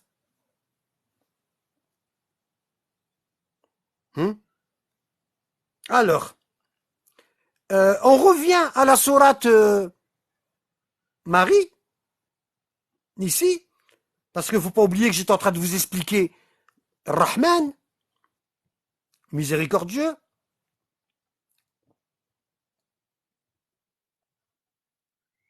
Voilà. Donc on revient à la sourate Maryam. Voilà. Donc au moment où elle a accouché, hein, elle s'est réfugiée dans un endroit ici. Mentionne dans le livre, sourate Marie, Marie, quand elle se retira de sa famille, en un lieu vers l'Orient. Bah oui. Allah est en train de lui dire tu vas enfanter alors qu'elle n'a jamais eu de rapport sexuel. Imaginez-vous les rabbins, ils allaient s'en donner à cœur joie. Ceux qui voulaient le pouvoir, ils allaient s'en donner à cœur joie. Hein? C'est une prostituée. Hein? Comment elle peut avoir un enfant sans qu'un homme l'a touché, etc., etc. Ils allaient s'en donner à cœur joie pour ravir le califat. Quand je dis califat, c'est pas un mot arabe ou c'est seulement chez les arabes et tout. Quand on dit califat, ça veut dire le pouvoir de gouverner, la gouvernance. Voilà. D'accord?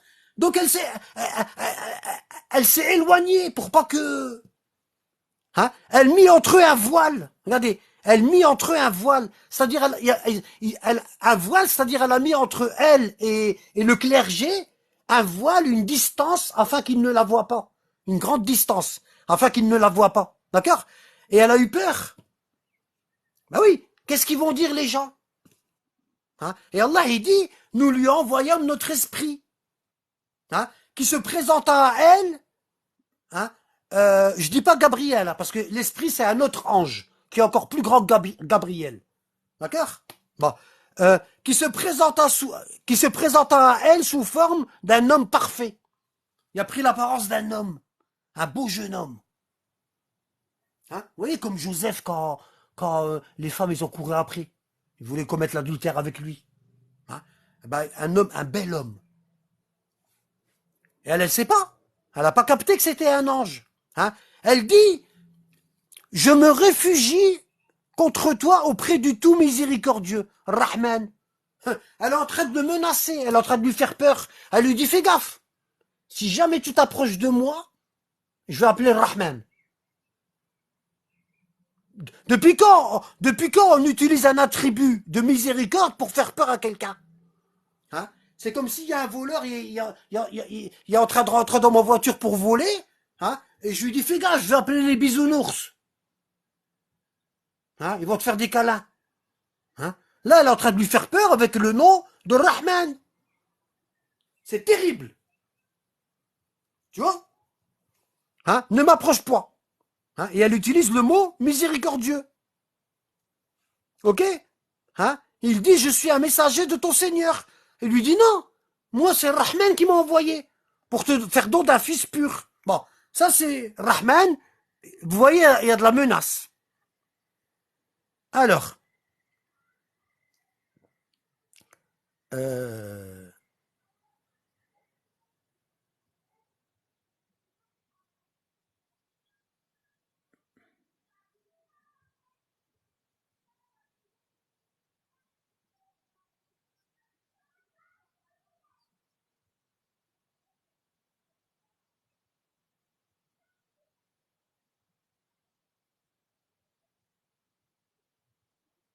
Voilà, ici.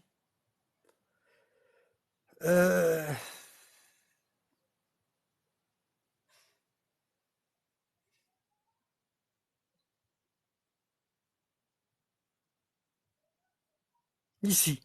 Il nous dit, n'ont-ils pas vu les oiseaux, Surat al-Mulk, Surat al-Mulk, verset 19.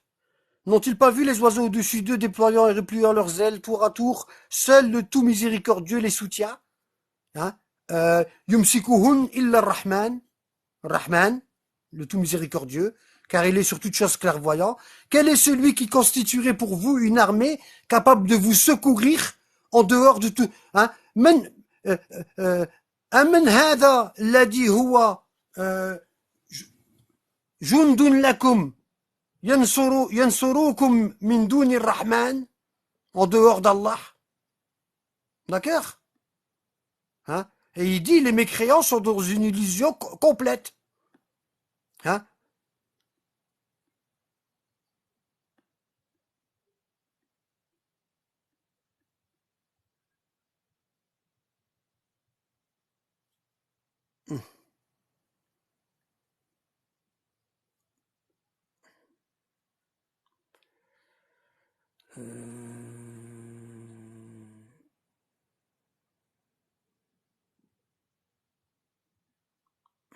Alors, voilà, ici, dans Surat al-Mulk, verset 29, Allah il dit, dis-leur, il dit au prophète, dis-leur aux Arabes, c'est lui le tout miséricordieux, Ar-Rahman, nous croyons en lui et c'est en lui que nous plaçons notre confiance. Vous saurez bientôt qui est dans un égarement évident. Bientôt vous allez connaître Rahman, vous allez voir. Vous allez voir. Hein? Vous allez voir, Rahman, c'est qui? Hein? C'est la menace. D'accord? Bon.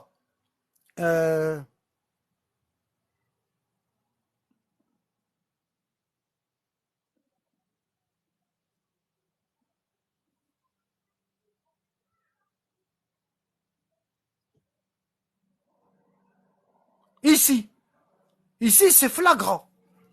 Hein? Allah, il dit ici, dans Surat al-Naba, ici, la nouvelle, d'accord?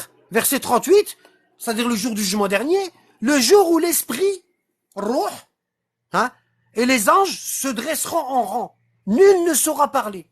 Ils auront tous peur, les anges. Ils seront debout en rang, hein, et aucun d'entre eux ne parlera, sauf celui à qui Ar-Rahman, le tout miséricordieux, aura accordé la permission, hein, et qui dira la vérité. Vous voyez, le jour où les anges, ils ont peur du miséricordieux. Vous voyez, donc le mot Rahman, miséricordieux, le mot Rahman, c'est pour faire peur. L'ism alladhi yukhawwifu Allah bihi ibadihi. C'est le nom par lequel Allah fait peur à ses serviteurs. Si on dit aux anges Ar-Rahman, ils vont être figés. Ils vont être figés. Ils pourront plus parler, les anges. D'accord? Bon. Après, il dit, ce jour-là est inéluctable, que celui qui veut prenne refuge auprès de son Seigneur. Parce que Rahman, il va se mettre en colère. Hein? يوم يقوم الروح والملائكة صفا لا يتكلمون إلا من أذن له الرحمن وقال صوابا. Vous voyez? Hein? La crainte. Il y en a encore une autre. وخشي الرحمن بالغيب. Attendez. Alors, attendez.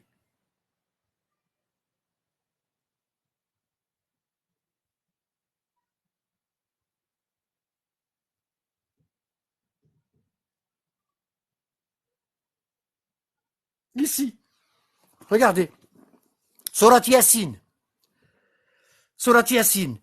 Tu avertis seulement celui qui suit le rappel, le Coran, et craint le tout miséricordieux, Rahman. Vous voyez? Le miséricordieux et tu le crains. Normalement, quelqu'un de miséricordieux, tu le crains pas, tu vas vers lui, tu lui demandes, et là tu le crains. Hein? Malgré qu'il ne le voit pas, annonce lui un pardon et une récompense généreuse. Hein? Après, il y a وَجَاءَ مِنْ أَقْصَى الْمَدِينَةِ رَجُلٌ يَسْعَى قَالَ يَا قَوْمِ اتَّبِعُوا الْمُرْسَلِينَ. Alors, c'est où? C'est quel Azonono? Non, il pourra pas me répondre. Alors, وجاء من أقصى المدينة رجل يسعى. Alors, attends. Yassine, c'est dans Yassine.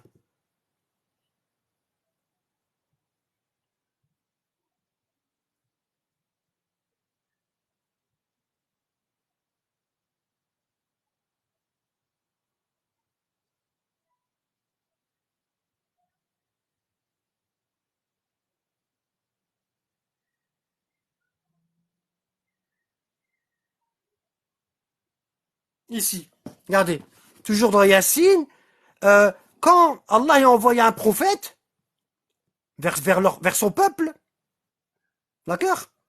Ici,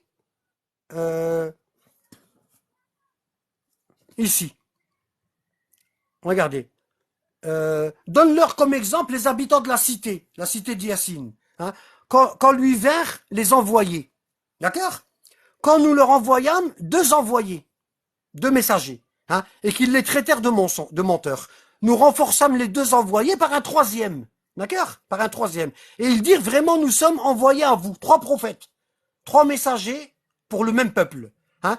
Mais les gens dirent, vous n'êtes que des hommes comme nous. Le tout miséricordieux, Rahman, n'a rien fait descendre. Et vous faites que mentir. Hein. Vous êtes en train de nous menacer que si on vous suit pas, le miséricordieux va nous punir, et le miséricordieux, il n'y a rien envoyé. Hein, vous mentez. Vous faites que mentir.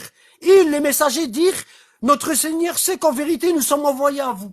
Et il nous incombe pas de transmettre, et il ne nous incombe que de transmettre clairement notre message. Ils dirent, nous voyons en vous un mauvais présage. Vous êtes des prophètes de mauvais augure. D'accord? Si vous ne cessez pas, nous vous lapiderons, et un douloureux châtiment, on va vous lapider. Arrêtez, vous trois, fermez-la. D'accord? Hein? Ils dirent, votre mauvais présage est avec vous-même. D'accord? Hein? Et du bout de la ville, il y a un homme croyant, il est venu en courant. Ja'a min aqsa al-madinati rajulun yas'a, en courant. Hein? Parce qu'il voyait qu'il allait avoir une calamité qui allait s'abattre sur ce peuple-là. Il voyait qu'elle allait avoir une punition qui allait s'abattre sur ce peuple-là. Donc il est venu en courant. Hein, il dit, pourvu que j'arrive avant que Dieu ait fait descendre sa punition. Et il leur dit, suivez les messagers. Et c'est des messagers, écoutez-les. Suivez ceux qui ne vous demandent aucun salaire et qui sont sur la bonne voie. Et qu'aurais-je à ne pas adorer celui qui m'a créé? C'est vers lui que vous serez ramenés. D'accord? Prendrais-je en dehors de lui, hein, des divinités? Hein? Si le Rahman, ici, si le tout miséricordieux me veut du mal, comment le tout miséricordieux, il peut vouloir du mal à quelqu'un? Oui.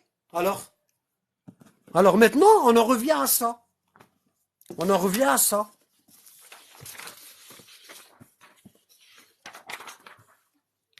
Rahman, on a vu que c'était que des versets qui parlent de punition. Hein? Donc comment ça peut être traduit par tout miséricordieux? C'est pas possible. C'est pas possible. D'accord? Hein? Rahman, c'est le nom avec lequel Dieu il fait peur à ses serviteurs. Quand tu dis Rahman à un croyant, il doit avoir peur. Il doit pas avoir de Rahim. Et Rahim, c'est le nom d'Allah généreux. Hein? Le très généreux. D'accord? Le miséricordieux. Alors Rahman, ça veut dire quoi alors? Si vous avez compris. Rahman, c'est celui qui retient la miséricorde. Et Rahim, c'est celui qui donne la miséricorde.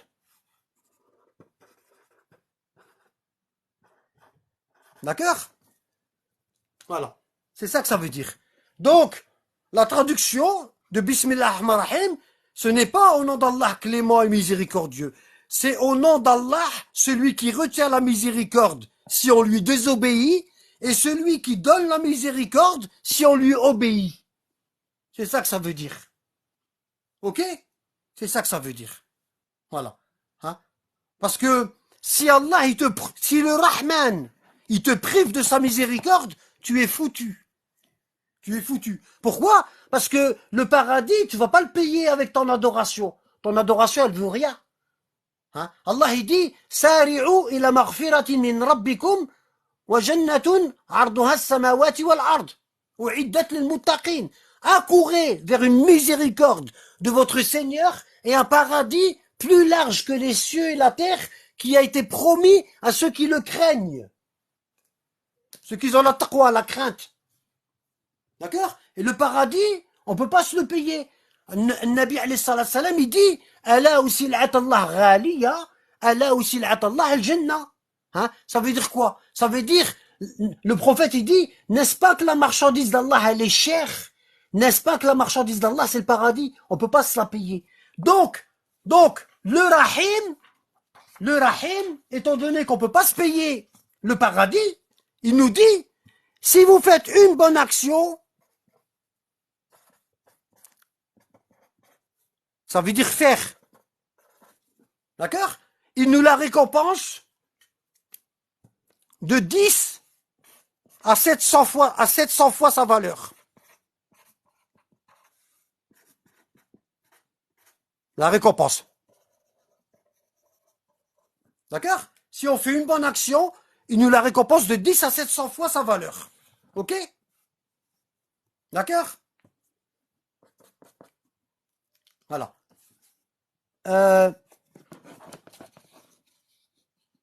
Voilà. Bon. Si on a l'intention de faire une bonne action et on la fait pas,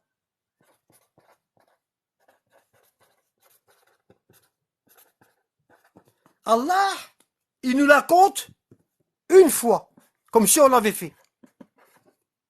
D'accord? Comme si on l'avait fait. Bon. Si on a l'intention de faire une mauvaise action,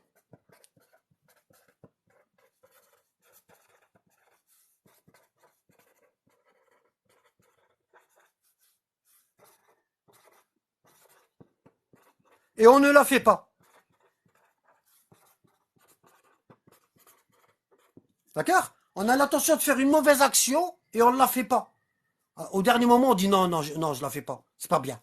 Hein? Allah, il va nous compter une récompense. Parce qu'on l'a pas fait. D'accord? Hein? Et si on a l'intention de faire une mauvaise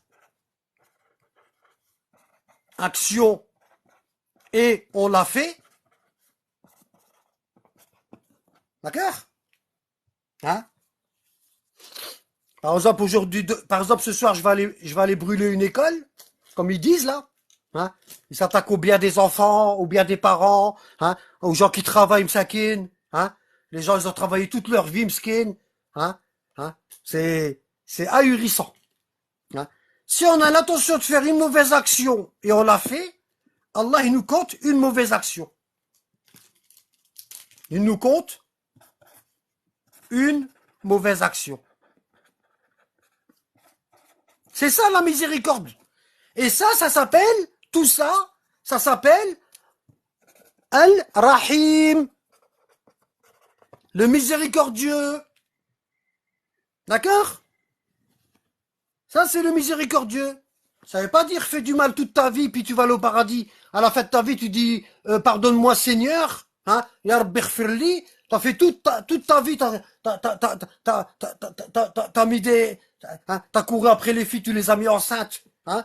Et t'as pas reconnu la paternité. Hein? T'as des enfants à droite à gauche, t'as volé, t'as triché, t'as menti. Puis après, tu mets un camis blanc et tu vas faire le Jumu'ah et Allah, il va tout te pardonner. C'est pas comme ça que ça se passe. Hein? Faut pas rêver. D'accord? Faut pas rêver. C'est pas comme ça que ça se passe. Ok? Ça, c'est le Rahim. Voilà. Et le Rahman, c'est celui qui a la capacité de te priver de tout ça. Le jour du jugement dernier. Il a la capacité de te priver de tout ça. Tu vois? S'il te prive de tout ça, tu vas aller en enfer. D'accord? Donc, la bonne traduction serait de Bismillah ar-Rahman ar-Rahim. La bonne traduction de Bismillah ar-Rahman ar-Rahim,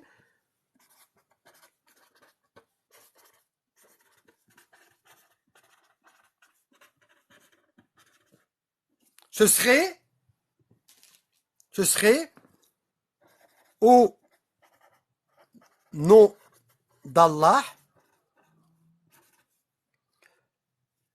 celui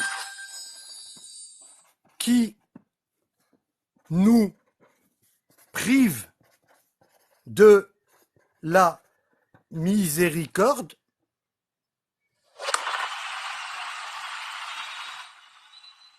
celui qui nous prive de la miséricorde si on lui désobéit, d'accord, virgule, et celui qui nous donne de sa miséricorde plus qu'il ne faut si on lui obéit. Voilà, ça c'est Bismillah ar-Rahman ar-Rahim. Voilà, ça c'est comme ça que ça devrait être écrit dans le Coran. Bismillah ar-Rahman ar-Rahim, au nom d'Allah, celui qui nous prive de la miséricorde si on lui désobéit, et celui qui nous donne de sa miséricorde plus qu'il n'en faut si on lui obéit. C'est ça que ça veut dire. Bon. Là, j'ai répondu à la première question. Alhamdulillah Rabbil Alamin. Elle est où sa première question? La question de fou. Bon alors, qu'est-ce qui se passe là? Ah, ici. Ça, c'est bon. La question de fou, sur Rahman, j'ai répondu. La question de Mehdi. Mehdi, il me dit, Anabad, qu'est-ce qu'il y a sous la terre? Bon. Tu nous as pas dit. Tu as fait un cours sur la terre et tu nous as pas dit ce qu'il y a sous la terre.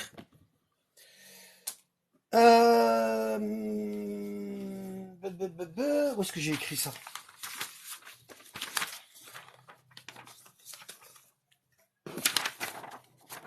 Du coup, je retrouve plus.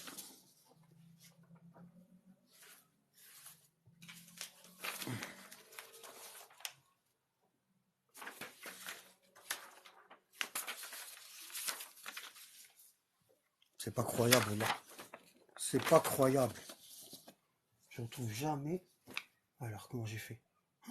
Oh là là.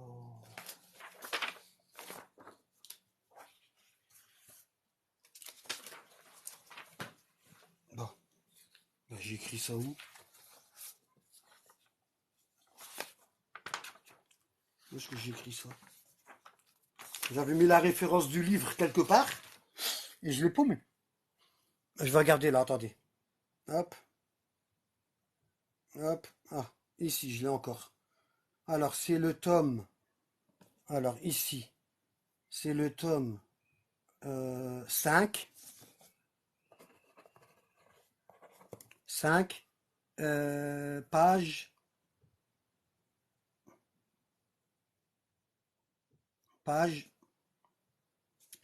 163.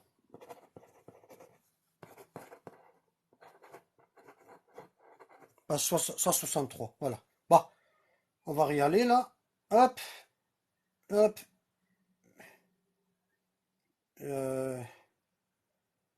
Alors, page 163. Voilà, là on est bon. Alors, qu'est-ce qu'il y a sous la terre? Il m'a demandé. Bon. Alors, attendez. Ça dit Khsara. Ici, on a le verset.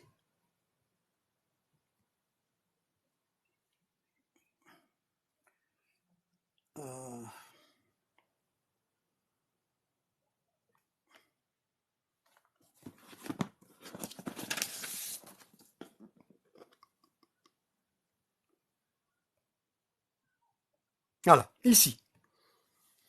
Bon. Mehdi, pour répondre à ta question, dans la sourate Taha, le verset 6, Allah il dit, à lui appartient ce qui est dans le cieux, sur la terre, et ce qui est entre eux, et ce qui est sous le sol humide. C'est pas le sol humide. Ça, c'est faux. Ben Ammi, je touche, il s'en va. Ça, c'est pas le sol humide. On appelle ça, hein, lahu ma fi samawati wa ma fi al-ard wa ma baynahuma wa ma tahta al-thara. Le mot thara. Le mot thara, ça veut pas dire sol humide. Bon. Si on va regarder le tafsir des descendants du prophète, est-ce que je l'ai le Burhan dans ce livre-là? Alors, est-ce que je l'ai dans le livre-là?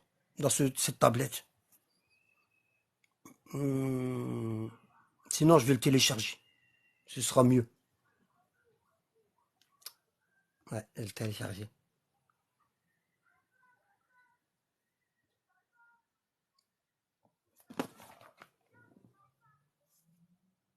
Non. Alors, je vais le télécharger. Ça va aller vite. Alors, Kitab.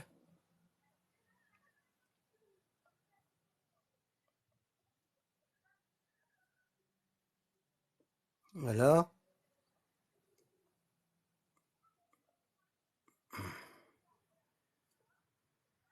Ici. Je vais télécharger le tome 5. Alors ici, le tome 5.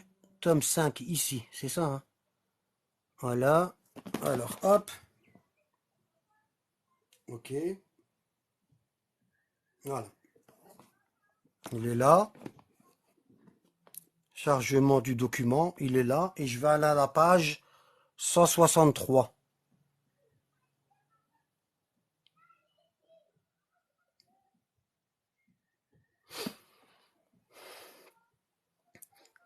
Je prends ce livre-là, mais il y a des, il y a, il y a, il y a, il y a, il y a des dizaines d'autres explications, d'autres livres, détaillés et tout. C'est pour aller vite. Alors, page 163, ici. 163? Ah non, je me suis trompé de livre. Non, c'est pas celui-là. C'est pas ça. J'ai pas téléchargé le bon livre, attendez.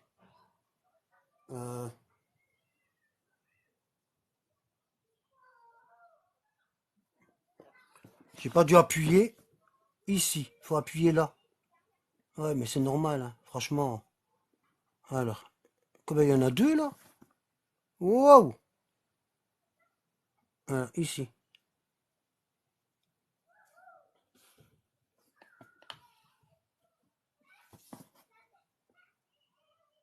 Alors. Ah, le juge al-Khamis. Tome 5. Voilà. Tome 5. Bon, 163.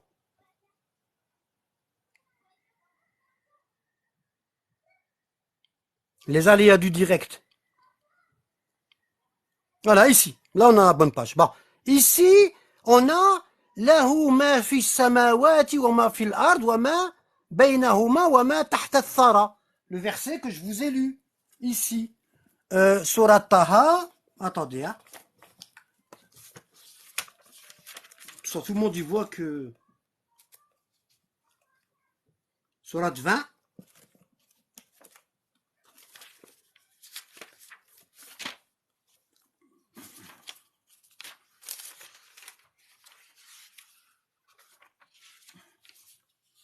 Verset 6.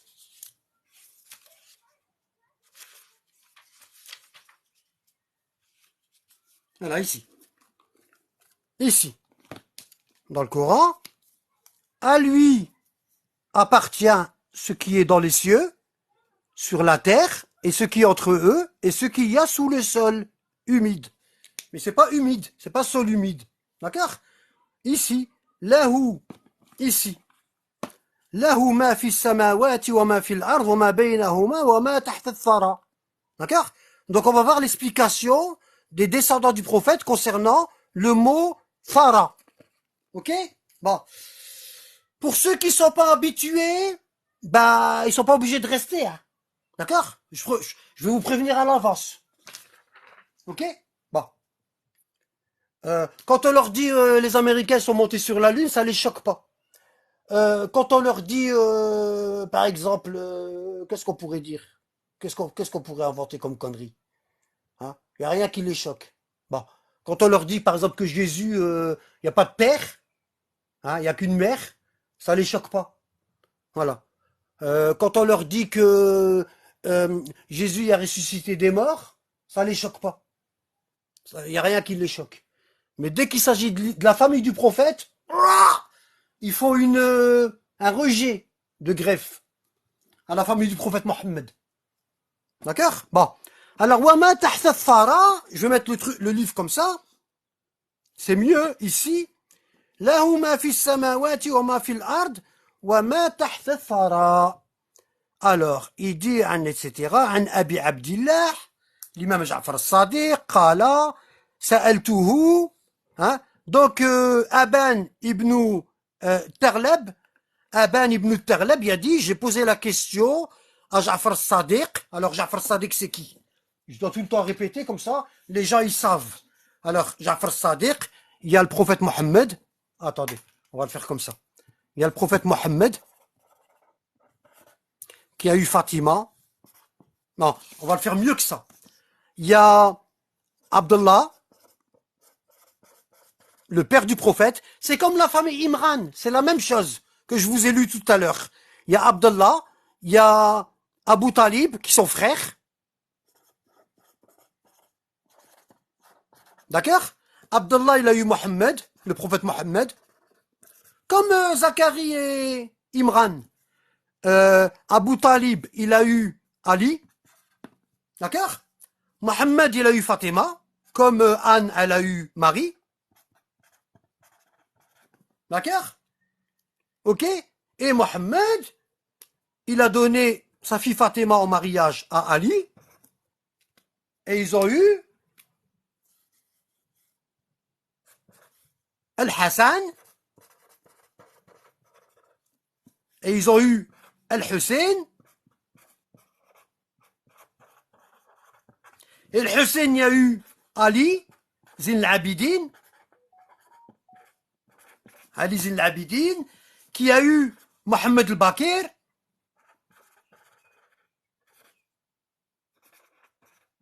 Ça veut dire celui qui a eu la science très tôt, très jeune, comme Jean-Baptiste. Et Mohammed al-Bakir, il a eu Ja'far Sadiq. Donc, le tafsir qu'on est en train de lire là, il vient de lui, Ja'far Sadiq. D'accord? C'est le 1, 2, 3, 4, 5, 6e imam. Premier imam, deuxième imam, troisième imam son frère, quatrième, cinquième, sixième imam. Voilà. Donc c'est une chaîne prophétique. C'est une chaîne de transmission prophétique. Voilà. Comme la famille d'Imran. Donc allez savoir pourquoi. Moi je sais hein, pourquoi la famille de Mohammed elle n'est pas citée dans le Coran. Bon. Donc lui là, Aban, il dit j'ai demandé à Ja'far Sadiq, le sixième imam, sur la terre, concernant la terre. Ala ay shayhiya. Sur quoi repose la terre? Il lui a dit. Il lui a dit la terre elle repose sur quoi? Est-ce qu'elle tourne comme ça, comme une dingue, autour d'elle-même et autour du soleil, et puis le soleil il se déplace à la vitesse de la lumière, hein, elle tourne dans tous les sens. Sur quoi elle repose la terre? Est-ce que c'est un globe, comme on nous dit, hein? Sur quoi elle repose? D'accord? Il lui dit, Ja'far Sadiq, il lui dit, ala al-hout. Il lui dit, la terre, elle repose sur un poisson. Ça veut dire, il est en train de lui dire, il y a un poisson. D'accord?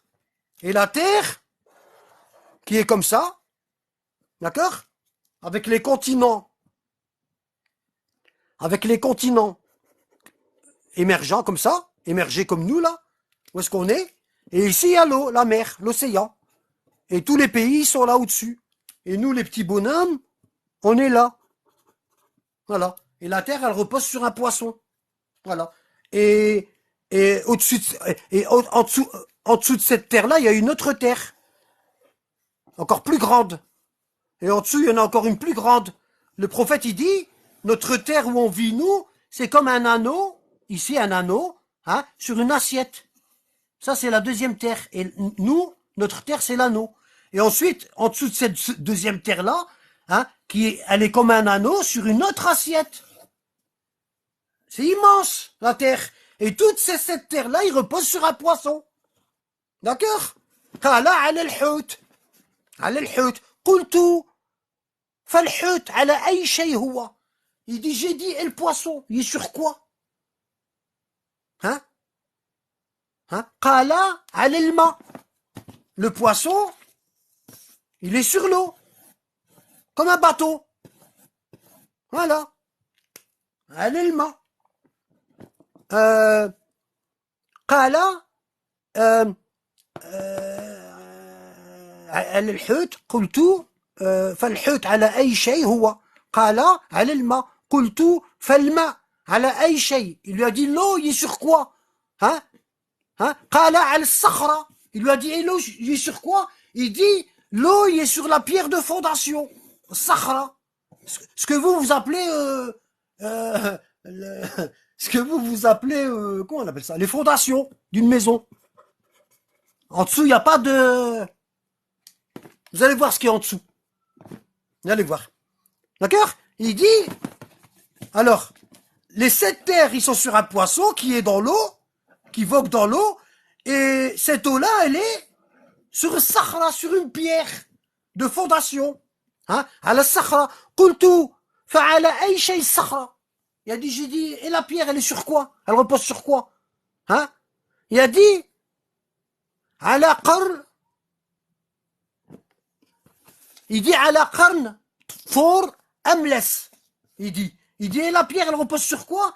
Il lui dit sur les cornes d'un taureau. Voilà. Vous en faites ce que vous voulez.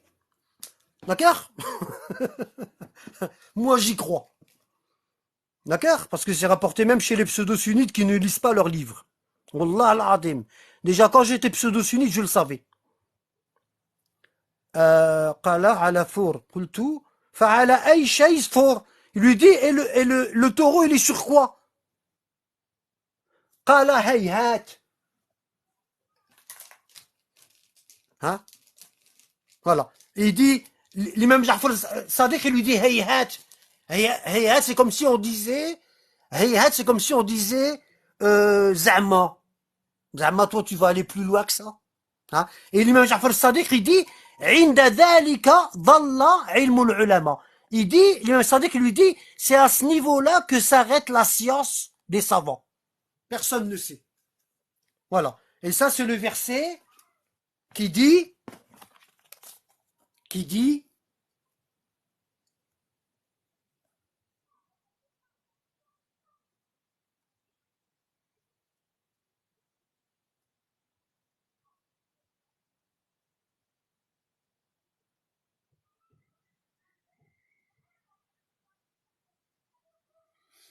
2 minutes.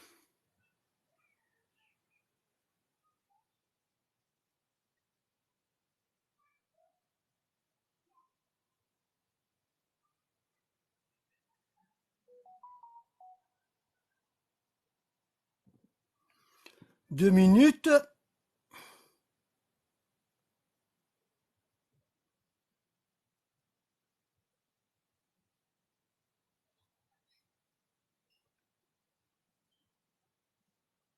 Non, je vais aller bien plus vite si je vais dans Google. Hein. Allez.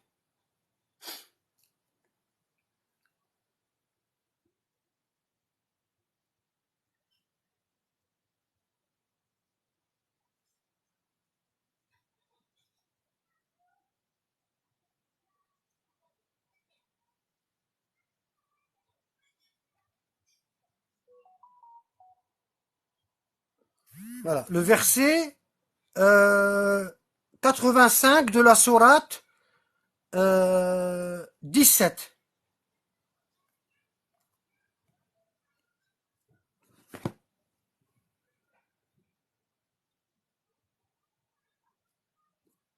« 84 de 85. Ici.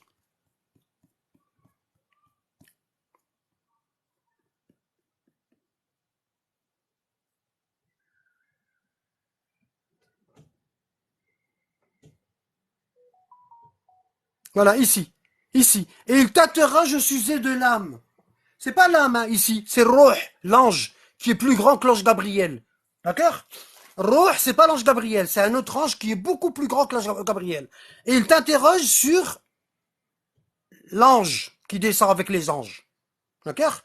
euh, euh, Cela relève de l'ordre, dis-leur, cela relève de l'ordre de mon Seigneur, et on ne vous a donné de la science que très peu. D'accord? Attends. Il y a Azunono, peut-être que... Attends.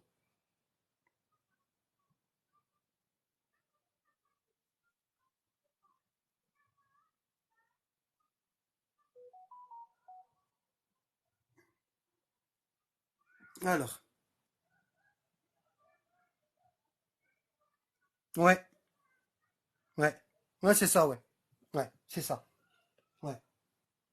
C'est le taureau. D'accord? Qu'ils ont adoré. Il vous dort. Bon, sur ce, est-ce que je fais monter? Bon, je vais faire monter vite fait, hein. Je reste pas longtemps parce que je devais pas faire de live, hein. Alors, je vais débloquer les commentaires. Et je vais faire monter vite fait, vite fait, hein, vite fait, vite fait, vite fait. D'accord? J'ai pas. TikTok, il commence à. J'arrive plus. Wallah. J'arrive plus, j'arrive plus. Je supporte plus TikTok.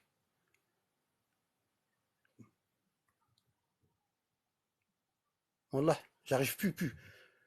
Alors, vite fait, hein, mais vraiment vite fait, hein. Je vais faire monter. Euh, hop. Reza, je te connais pas, j'ai pas envie de m'embrouiller avec les gens, tu vois. Je vais faire monter ceux que je connais. Azonono, il est où? Salam alaikum. Ah, voilà. Ouais, quand on était sunnite, moi aussi j'avais appris hein, ça, que Ouais, c'était ouais, je tenu, sais. c'était supporté par un taureau. Bah d'ailleurs le Ouais. verset il dit Salam Wama alaikum. tahta thara. Quand il Ouais. dit Wama tahta thara, Ouais. thara c'est le taureau, Hum. Anabad. Ouais. Wama tahta thara. T'as vu? Ouais. Hum. Ouais, Il y a, ouais, c'est ça. C'est les signes il y a un dessin astrologiques. comme ça, Nabad. Il y a Hein? un savant qui a fait un dessin. Oui, à l'époque Attends, les attends. sunnites ils Non, non, avaient c'est des pas. Non, dessins non. comme ça. Attends. Attendez, 2 minutes. Attends, je vais te montrer le dessin. Ouais, ça. J'ai oublié, désolé. Salam alaikum, Azonono. Wa alaikum salam Mahdi. Salam alaikum tout le monde. Wa alaikum salam wa rahmatullah. Voilà, regarde. Voilà. Ouais, voilà. Ouais. Il y a un ange en dessus. Tu vois le poisson, tu vois le taureau, tu vois la terre, et en dessous, il y a un ange. Ça, C'est c'est qui les l'a fait, dessins. ce dessin? Ça, c'est les dessins dans les livres arabes anciens. Voilà, exactement. Vous voyez le poisson là? On le voit bien, hein, Zonono? Ouais, je le vois. Et là, l'ange.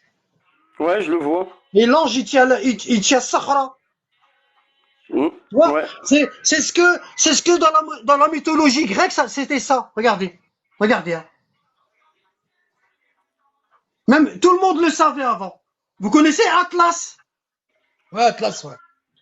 Le dieu, Regardez. je sais pas quoi, là. Ouais, je connais Atlas. Dans la mythologie grecque, c'était ça. Atlas qui tient le monde. Voyez? C'était connu dans le temps. Regardez.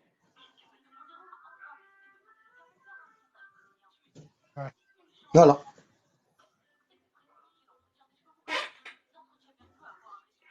Euh, Et Nabad, oui. concernant la lave, tu sais, la lave qui sort des volcans, la lave qui vient de sous terre. Ouais. Ah ben, Ça, c'est Jahannam. non, non. Tu sais que le soleil, il se couche dans une eau boueuse. Ouais, Bah c'est ça. d'accord. Quand le soleil il se refroidit, ça fait de la lave.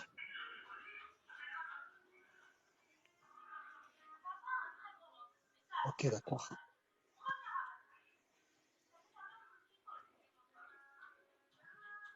Regarde, c'est connu, hein, regarde, regarde.